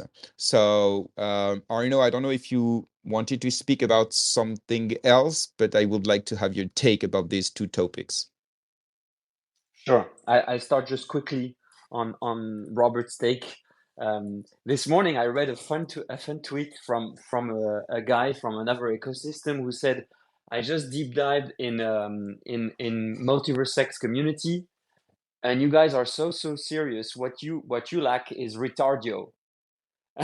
I found this funny, because when I hear Robert talking about invest in tech, I think you also have a community that looks a lot like the chain. And the truth is, the MultiversX core team, the way they address the crypto environment, the crypto opportunity, is in a very structured, professional, technology-driven way. And the truth is, the main MultiversX key opinion leaders, they're all pretty serious about it too. We're all quite passionate about the technology and how it's being built. And maybe we are lacking this fun. We are lacking this degen environment in MultiversX that could make, as Davey said, the short-term investors price action who come in just for fun. Last week I was with Rock on last Friday on a space, and I was listening to guys talking about meme coins, etc., etc. I was completely lost, and I was like, "What are you guys doing?" And to me, it was pure gambling. But they were super aware of this, and they were really strategic about it. Like, oh, you need to listen to some calls, etc., etc. And they knew that there's a meta between this type of money that is not going in technology, but it is going in trends. And so they were pretty strategic about it. The NFT trend is dying. The money is going elsewhere. The opportunity, etc., etc. So it was very interesting. To your point, can you, because I have the Cosmos one question, but the first question, Yeah, what was it? people, I hear and I listen to more and more people that are selling a GLD to buy other Yes. ESDTs. Yes. And including essentially DeFi tokens like Hicham, Yes. Ash, and so on. Yes. I think that's fair. The way, and this is, this is not, a financial advice, but the way, my investment that were the most successful in crypto were the ones where I was super early. When you dig and you find something, you find a reason for a product addressing a market, a problem, etc., and you bet on that opportunity. So if people are shifting, are hedging themselves because they feel that they have too much EGLD and they want to invest in other projects within the ecosystem for reasons that they understand, that's great. Yeah, do that, but be careful when you invest, because based on your instincts. Those are all the mistakes I made 2 cycles ago. No, 1 cycle ago. When you invest in FOMO because something is greener elsewhere. You wake up at night and at 3 a.m. and you look at charts and you feel like you're missing out on something, and so you sell stuff and you buy elsewhere. This is the worst thing to do. Okay, just a small reminder, and thank you, Rock, for jumping in, and also Davey for raising your hand. So Robert, Joachim, Philippe, if you want to say something about the current topic, raise your hand. I'm sorry, we are like at school, but I need this just to be sure that everybody can speak one after the other. So let's go with Rock, Davey, and Robert. Hey guys, Ooga Booga. Ooga Booga, brother. MvX English team. I prefer the English team to the French team, to be honest. Okay, you can choose. But yeah, I've still not learned the language. Maybe one day, maybe not. Anyway, thanks everyone for being here. As always, I appreciate your spaces. Love what you guys are doing. Keep at it. Just wanted to add to Arno's topic what he mentioned about last Friday, and to the current meta. So just wanted to pass, I guess, my opinion on the current meta and where it's gonna go in the short term. Because let's say I put a lot of interest into following, let's say, all of the biggest accounts, the biggest influencers in the game, and as you've noticed in the past, those are the guys that create the next meta, right? So the minute that they start shifting focus, oh, okay, something is up, right? So just yesterday, Whale Whoosh posted a post about, enough of meme talks. Tomorrow I'm dropping an NFT thread, right? And at the same time, Kleiners made a massive kind of announcement as well that, a very mysterious one, that they've got some massive news. So it looks like, it's just my assumptions, but looks like some major news will come from Kleiners. And for some reason, I'm anticipating Will to do it today. However, what I'm talking about here is don't follow the meta at the end of it, because you'll just end up being exit liquidity for those guys, right? I really believe that the meta for meme tokens is finishing. All of this farming meta is finishing as well. And I think like the new meta is just around the corner. So just wait for it, follow the big accounts, see what they're doing, and follow them. So yeah, just wanted to pass that on. Okay, thank you for your take, Davey, and after Robert. Yeah, so like I understand the possibility of the meta changing and so going towards like a more rational space. At the same time, like I ask myself if like how much the foundation did on educating the community into a way that is non-degen, and also the demographics. So we are mostly Europeans here, and I think from what I've seen that Europeans are less degen than Americans, so from the United States mostly. And I don't know, maybe an increased awareness in the US will bring like some more degens on the chain, and so we'll probably see different interactions within the ecosystem. So it's healthy and natural to have both of the sides. So a degen side and let's call it a rational side. Thank you, Davey. Go ahead, Robert, and after Arno. My questions would be for Arno, if you could be in such an environment where degen is the, let's say, the way to go, or that kind of discussions and that kind of like not writing correctly in English and all kinds of stuff. It, for my personal self, it's fun for 1 or 2 minutes, but that's all. Then I just move on. I still believe that if people create this kind of culture, it can be in this ecosystem as well as MultiversX. But yes, most people are in MultiversX are not necessarily right now, as the people are not necessarily attracted to those kinds of those kinds of narratives. Uh, like I see, but culture can be grown, and one of the things I saw, like one of the things I saw that would be needed is like really creating a Web3 culture inside the MultiversX ecosystem as a whole. Whatever this kind of culture means, it can be defined in multiple, let's say, ways.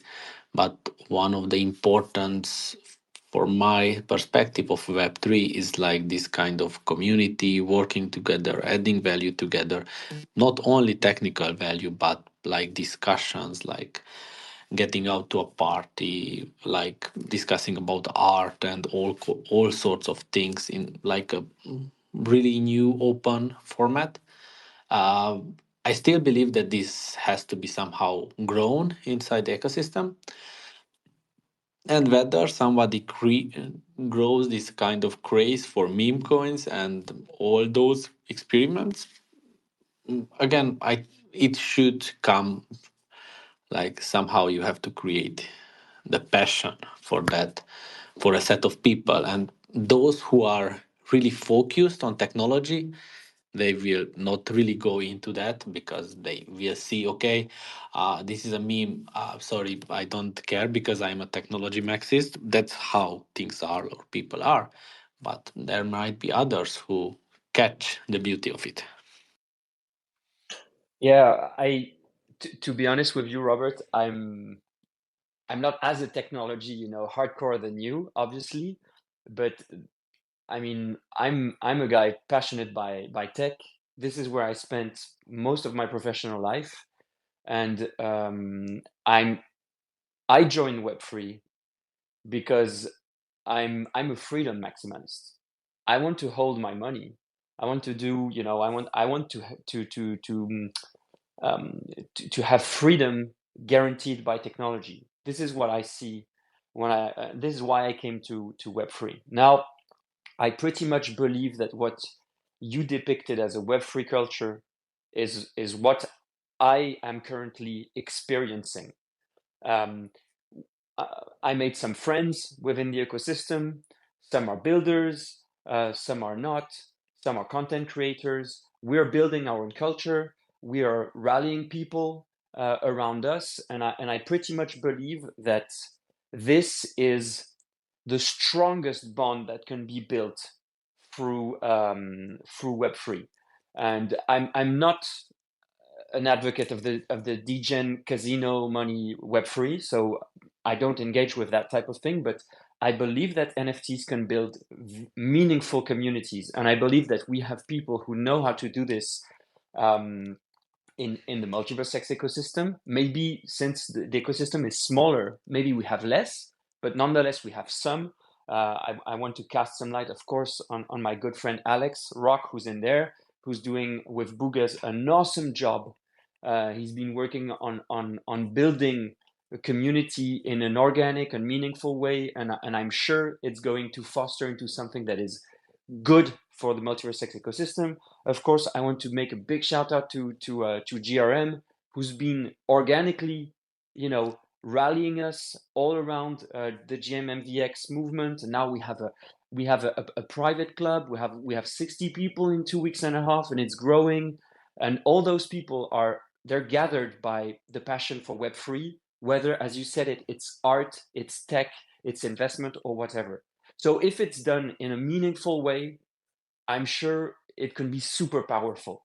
But I don't have the answer to how to create the Digen Casino vibe. Yeah, I do like how these kinds of things are created by all of you guys, as you mentioned, the people around here, because that's how you make community valuable and discussions valuable, and it's a process which is sometimes longer, sometimes shorter, but the let's say these kinds of things, if you can keep all those people together, it creates a wonderful environment. Yeah. Joachim, and after Rock. Yeah, we definitely don't have a degen culture on MultiversX, or a very small one. We have some actors like Beniamin, etc., that have brought a bit more of that degeneracy in a positive way in the space. And I'm on the tech side and on the very serious stuff, and I feel like we've actually done, myself included, a defavor against all that degency, all that those meme tokens, etc., by the fact that we've thought, oh, this is something we can do on other chains.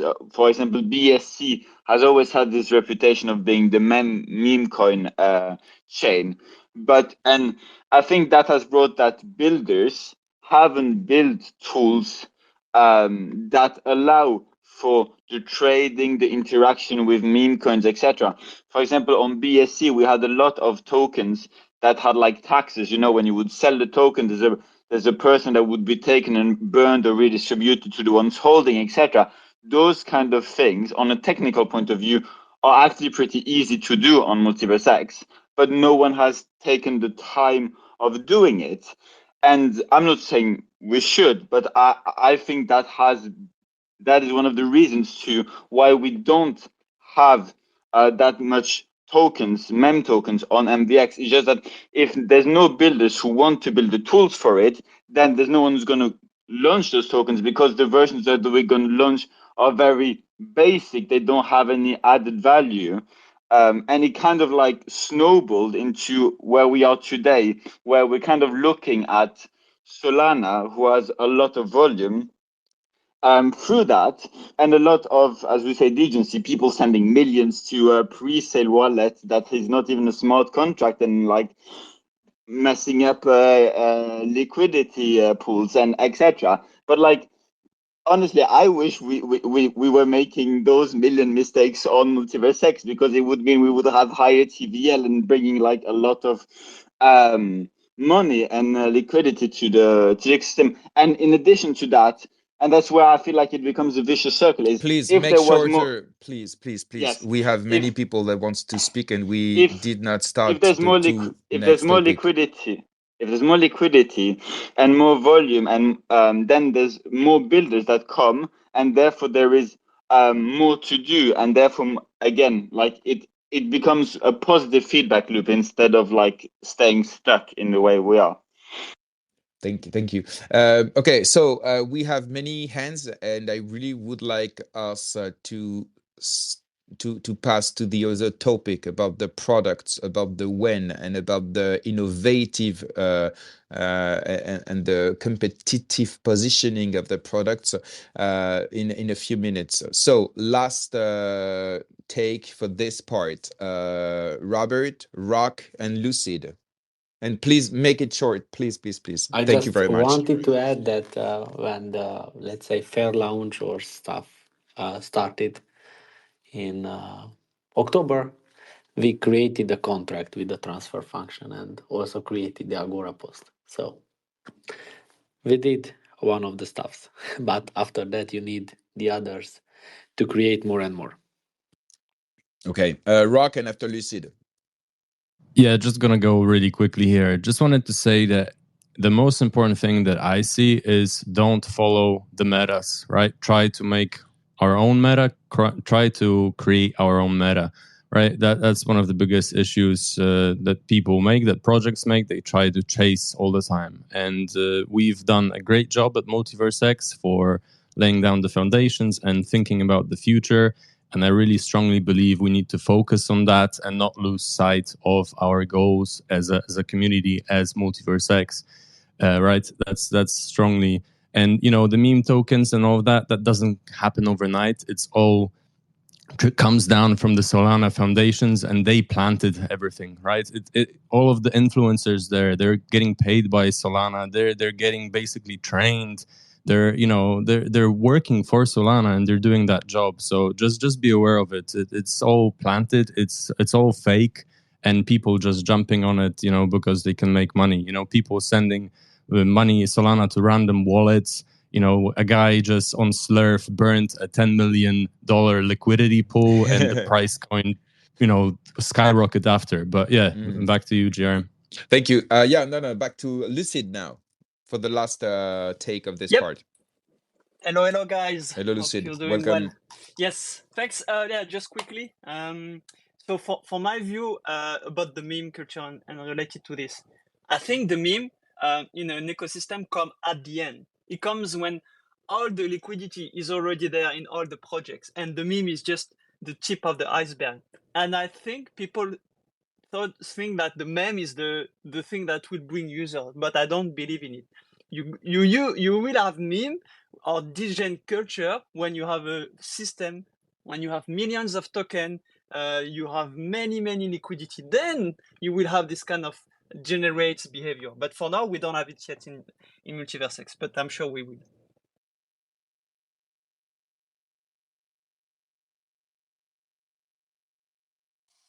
Jerem, you're muted. Yeah, Maybe. sorry. Are you transitioning or? No, I was doing my sport. Okay. Okay, thank you, Lucid, for your take. And I think I agree with you. So let's go to the second part of the debate, and it will be about the wins and about the competitive position of the products.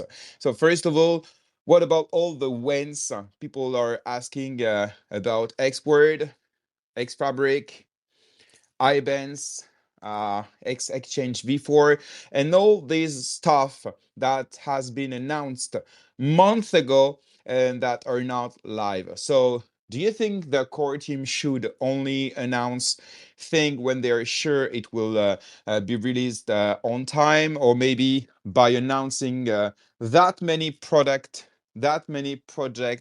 it's risky for them not to be on time?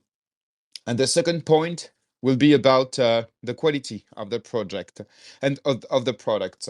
I mean, when we learned about Elrond at the time, we loved Maillard because it was a very easy wallet, maybe one of the easiest. It was the perfect tool to onboard people and so on.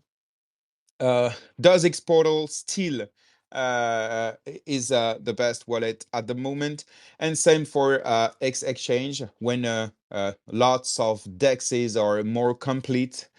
So maybe people are not that attracted by this DEX, and same for X Launchpad, because maybe other launchpads are maybe more efficient and so on. So my question for you is, first of all, about the whence, and second, about the quality of the product. Are there still innovative and competitive now that many other companies are building such a product? First of all, Arno, and after raise your hand to take the mic. Yeah, I think those are great questions. When you're building a tech company in crypto environment, it becomes a different story than building in a traditional Web2 tech company, because there's community involved. And so when it comes to communication, it's a bit a chicken and the egg solution, a problem, chicken and the egg problem, meaning you want to communicate because the community wants transparency in what you're building, but then it can backfire when you have to kill products because you want to pivot, because you think that what you were building is not relevant enough, or you made a mistake, and this happens all the time when you're creating when you're building a tech company. Also, when you're working in tech, products always take longer, especially when you're building new solutions. You find new problems, and new problems arise, and it takes more time to build. So what do? You don't announce anything anymore, but then chicken and egg solution, the community starts, talking about the fact you're not transparent enough. You're not talking about anything that you're doing. So it's a tough situation to be in. Of course, I think that what's most important here is owning your roadmap, owning the communication around your products, for good and for bad. And this, I think MultiversX has been communicating well enough. I think where MultiversX could improve is owning the choices, because people who understand the industry will understand the choices. So coming back to X Worlds, it seems that what was introduced at X Day in Paris and what was doubled down on at X Day Bucharest is not the same plan. But we haven't had a clear communication about this, and I think that whatever that communication would be, it would be okay. What's the updated status about X Worlds? So that's to the first part of your question. Do you want me to? First of all, I will introduce maybe a difference between MultiversX and the other layer one, and after I give you back the mic. The difference between the other layer ones, in my opinion, is that they don't build products; they only build the infrastructure. So the announcements of the other layer ones are about upgrade proposals and applications, maybe about partnerships and so on. And so and also they only communicate when it's live. So maybe that's a difference between MultiversX that is building all the core product, and it's big difference between the other layer one and also layer two, in my opinion. I give you back the mic with this take and let you answer to the second part of the question. Yeah, you're absolutely right. It is the strategic approach that MultiversX took. It is their own take on how they want to build a blockchain ecosystem. To the second part of your question about the products, MultiversX has this approach that you just mentioned. We've been talking about Maiar. Maiar was a very simplistic wallet.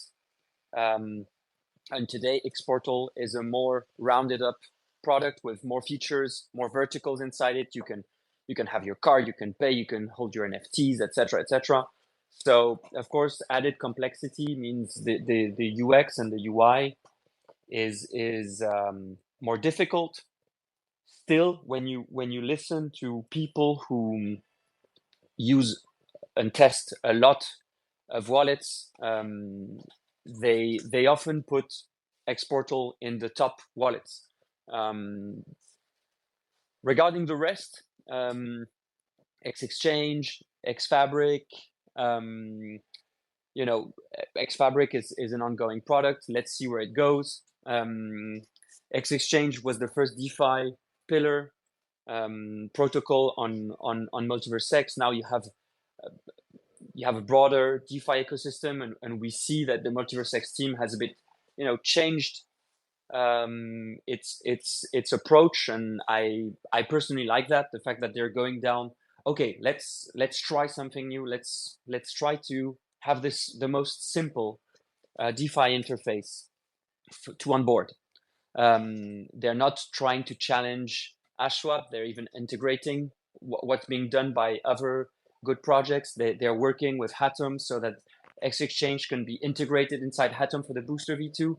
So we see that going from an approach that was highly centralized, we build the core products, there is still the will to build on top and with the ecosystem.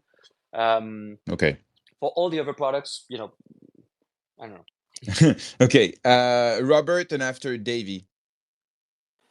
I would first take you up on the things that other blockchains are not announcing stuff before implementing.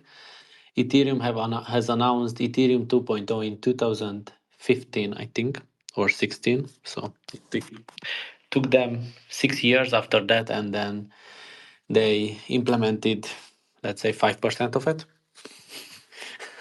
just just a take. And yeah, so how things are going, for example, for an X day, and how those announcements are made, is that every team gets together and then speaks about his release plan, and then according to how many people they have, they think about what can we launch in the next 3 months, 6 months, 12 months period.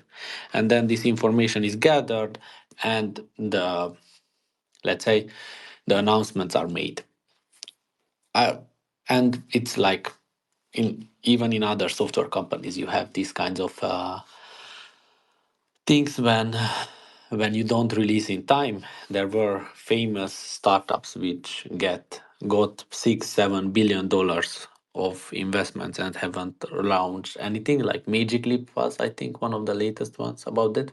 I'm not like just saying that these kinds of things in software development happen, and then you know, after 2 months or 3 months, you ask the team, okay, how we are on the delivery, what's happening, and then you know, you find out that, oh, come on, there is a lot of bugs, a lot of engineering to do, cleanup, refactors and stuff. Then you have to launch a little bit later.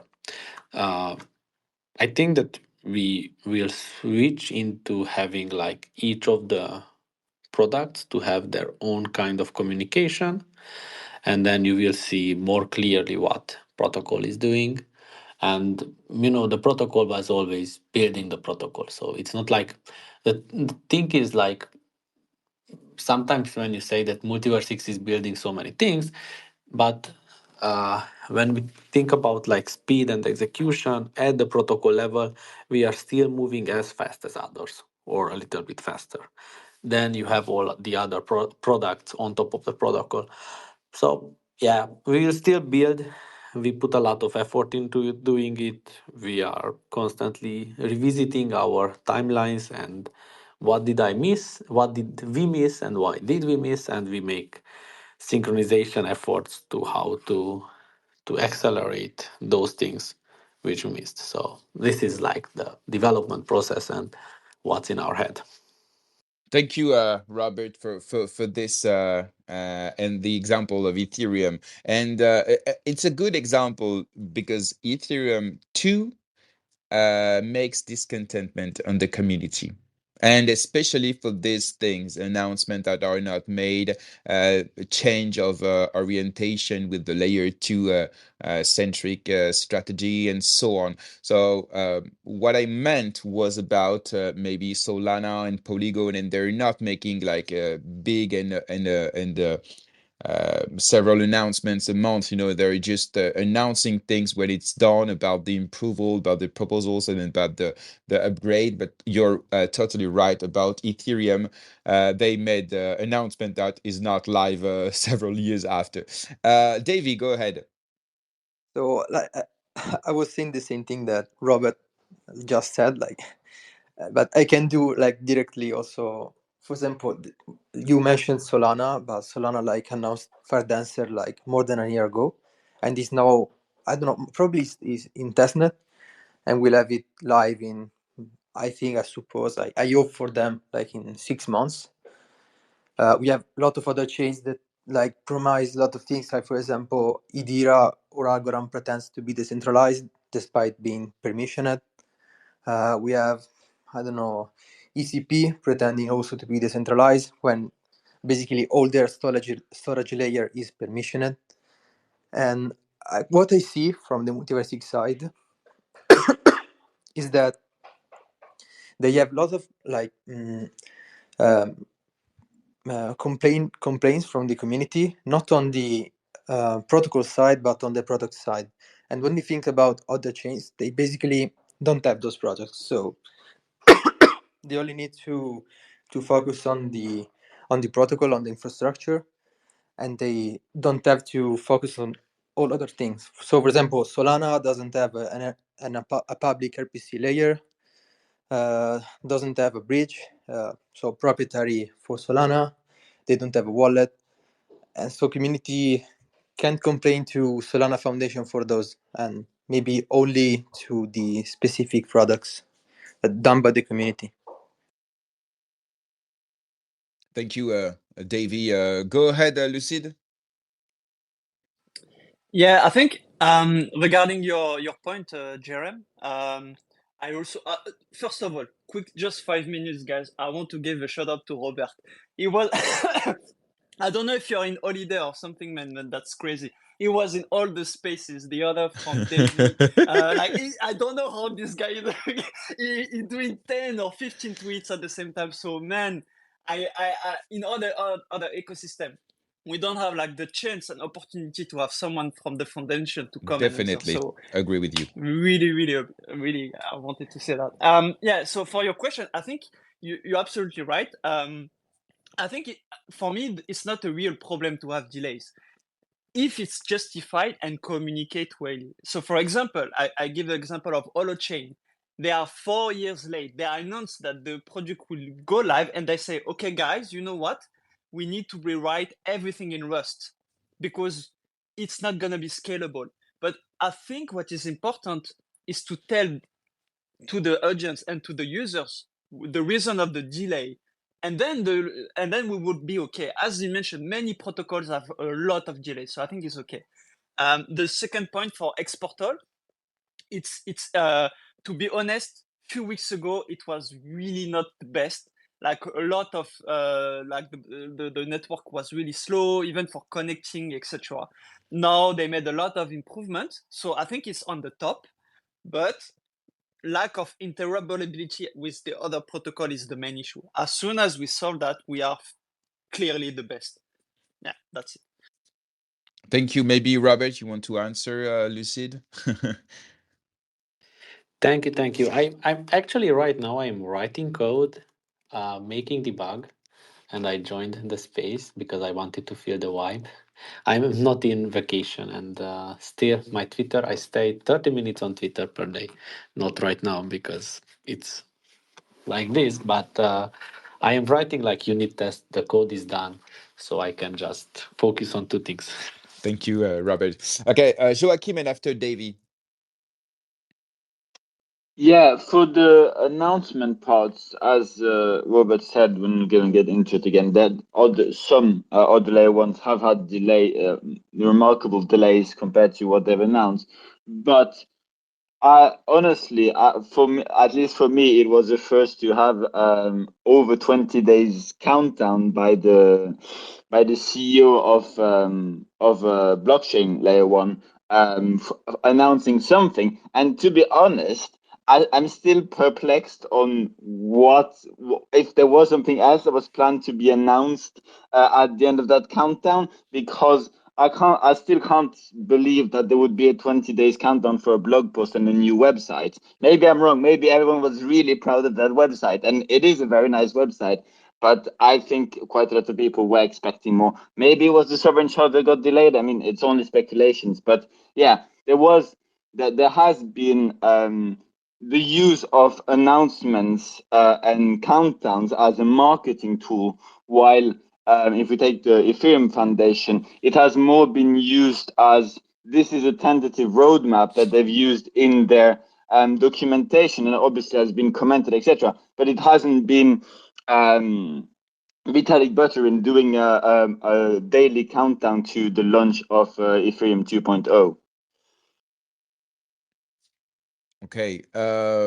Davey, for the last take of this part. Yeah, if I can something, so in my opinion, so I don't know if others agree or not, but like we've all liked and loved the articles made by Fadras or Fudra, I don't know how you call him, but the thing that it was particularly well too, it was like at the moment MultiversX Foundation like built a lot of little like pieces of puzzle, and what we lack, in my opinion, now is a brilliant way to like put together all the puzzle pieces to create a masterpiece of I don't know how it's called, a puzzle, no? And I don't know, that's something that like we know as content creators, like creating content on MultiversX, that we like we put together all the pieces and create our own puzzle. What we lack is like a full puzzle like given from the foundation. So I don't know. For example, also the town hall yesterday, it was all about like what is happening 3 months for now, 6 months for now. Like we had like some vision for the sovereign shards, but not enough, in my opinion. So that's a thing that I would focus a lot if I were in the marketing team of MultiversX. Thank you, Davey. Maybe Arnaud, do you want to take the lead for a minute? Sure. What was the last part The about? last part was about the marketing and the role of Benny in the discontent. Thank you very much, brother. Yeah, no problem. So yeah, this is the last part of the round table. We've been talking about price. We've been talking about products.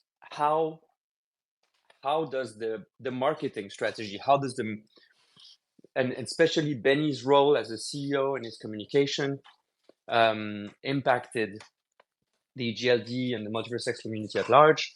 Do you see here? We've been talking about the countdown. Joachim has, Davey has been talking about how this could be better shaped as a marketing strategy. Do you guys have more on this? And how do you see also the trend of this communication evolving over time? Maybe David, do you want to double down on what you started saying just before? Just before, and you know even more than me, saying that Benny yesterday in town hall acknowledged that there were maybe possibility to do way better in terms of marketing. So it will maybe add something to the debate.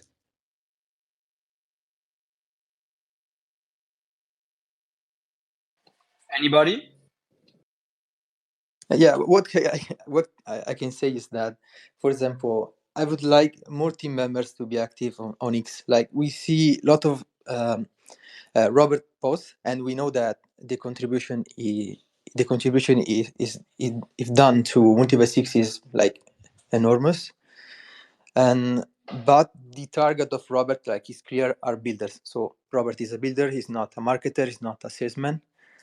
And in my opinion, we need like some, like I was talking today also with Serenation in comments. So probably someone that is always present on X, that is going to spaces, that is publishing posts every day, that is going to podcasts, that is going to events, and is a native English speaker.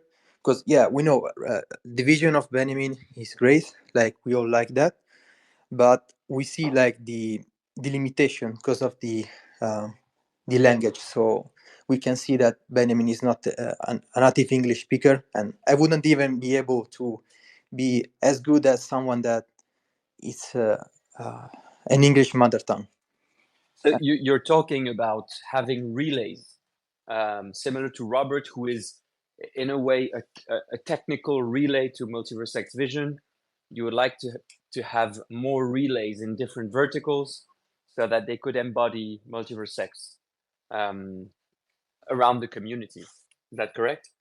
Yeah, exactly. So if we see like a lot of projects, also NFT collections, blockchains, like most of them, like not all of them, but most of them have charismatic leaders that are extremely active on Twitter or on different social medias, and we can see it also on a lot of particularly successful companies. So a requisite is having a charismatic leader, and we have that. Like Beniamin is very charismatic, but is not as present as, in my opinion, it should be. So it's not about Beniamin. Beniamin has his own task, so uh, he doesn't have time for that. But we need, in my opinion, someone that is constantly like on X, on podcasts, on events, that knows English extremely well, knows how to speak, knows how to like do the politician work. Okay, so the thing that makes politicians share even let's say even lies with people believing them. So Okay. someone like Trump, okay, someone that good in speaking. That's always a double-edged sword because it can backfire sometimes, and we've seen Beniamin being sometimes very present, and it has backfired, and sometimes it was great. So yeah, Lucid, what's your take on this? Yeah, actually, it's a very interesting topic, and there is some people in the audience here. We talk about it in the space, so like, and the one organized by DB and Adam and Davy yesterday. And I think, for me, the English native speaker is not the most important thing. I think why people really also appreciate Robert compared to Benjamin is because Robert is very practical. The fact is, Benjamin is really too high level, and for me, the marketing is not really the word I mean is how to convey the message, how you communicate with the users. And I think Benjamin is really like very like a lot of figures, a lot of words that doesn't really attract or doesn't make sense for the users. And I think this is what like also what Davey mentioned, something more practical. And I agree with him. Like if you see the other blockchain or other network, they many, like for example, Near, they make some ads, funny memes. If you see the others blockchain, they post every day, they make some jokes. And I think this is the kind of content that the people want, so they feel more belonging to the MultiversX community. So I think I think Benjamin needs to focus more on the lobbying side. We should not see him at all. We should not even see communicate. He should just spend his time talking to the to make the partnership, business deal, talk to the exchange to bring liquidity. That's for me my view. I'm going to give my take on this whole situation. Building a brand is super hard.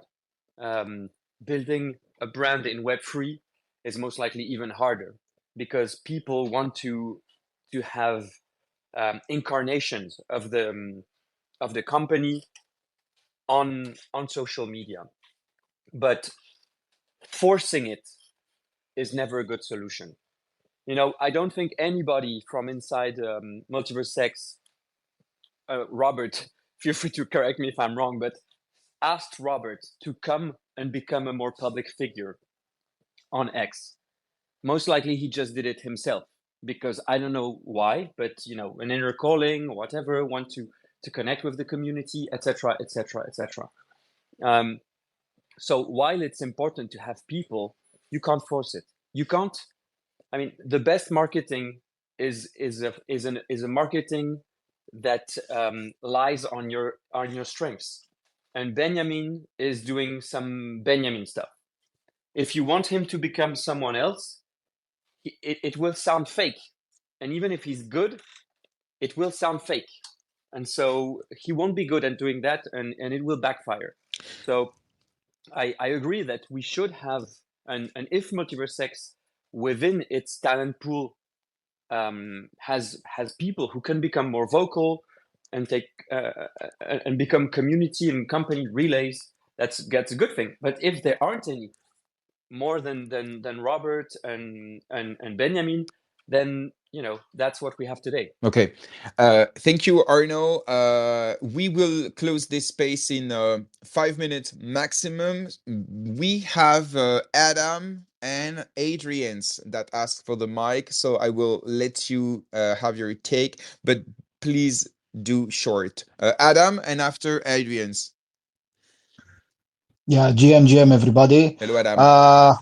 I wasn't here from the beginning, so I just listened to the last part where you guys were talking about the countdown, marketing strategies, and everything else. From my point of view and what I've observed both on Twitter, on Telegram groups, and on Discord, it's a problem of us, the users' mentality in MultiversX. Let the team to build. Delays happen in Web 2, especially in Web 3, where you innovate and try to disrupt different things and try to lay the foundation of the future. And I'm not speaking right now just to shield MultiversX.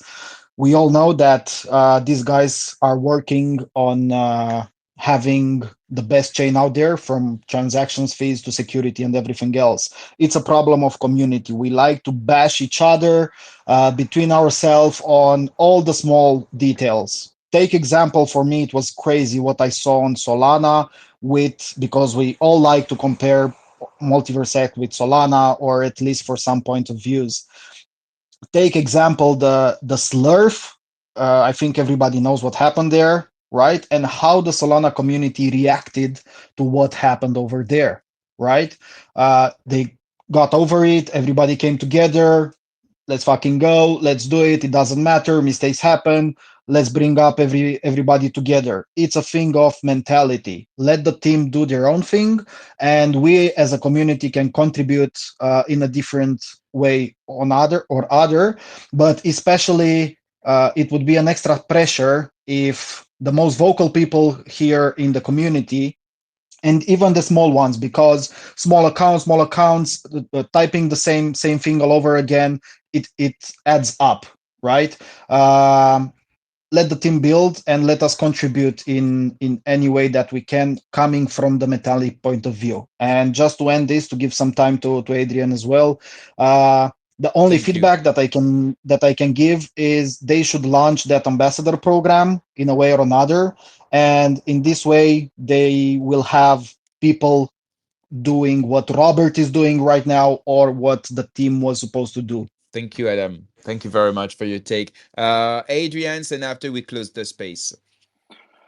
Yeah. Hi guys. Hello. Just a short feedback on my side, because we were discussing on Benny's role and stuff like that. Just wanted to share a bit the story how I discovered Elrond. I was watching Beniamin talking about Web3, about general concepts and stuff like that, and he does have this vision in the future. So I've said, okay, this is a person that I kind of agree with his views, and I've got into it more, and I found the tech, and I stuck around.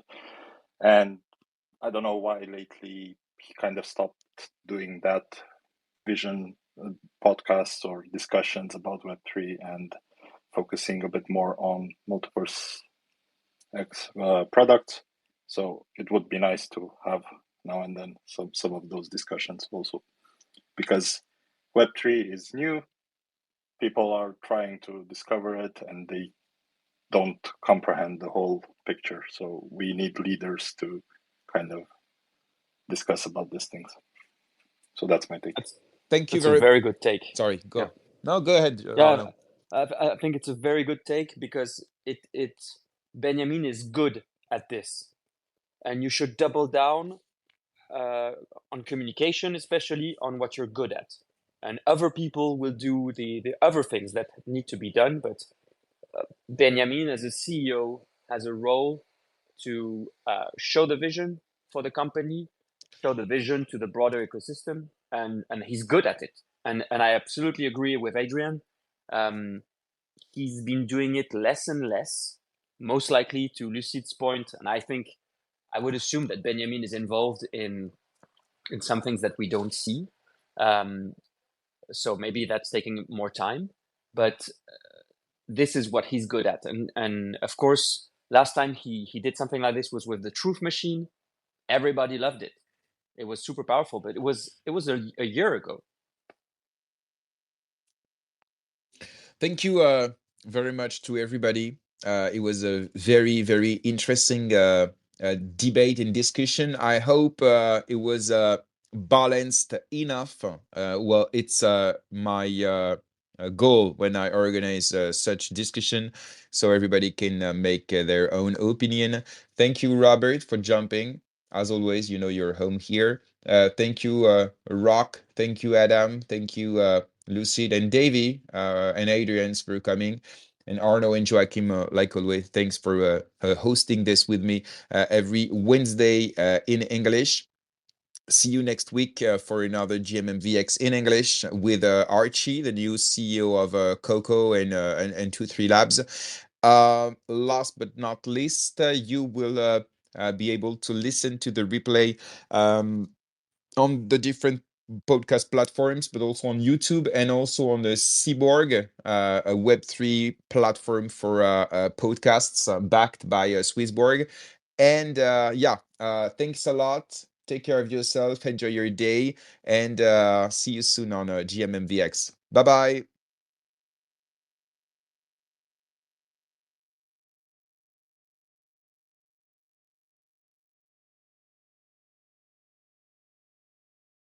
Platforms, but also on YouTube and also on the Seaborg, a Web3 platform for podcasts backed by Swissborg.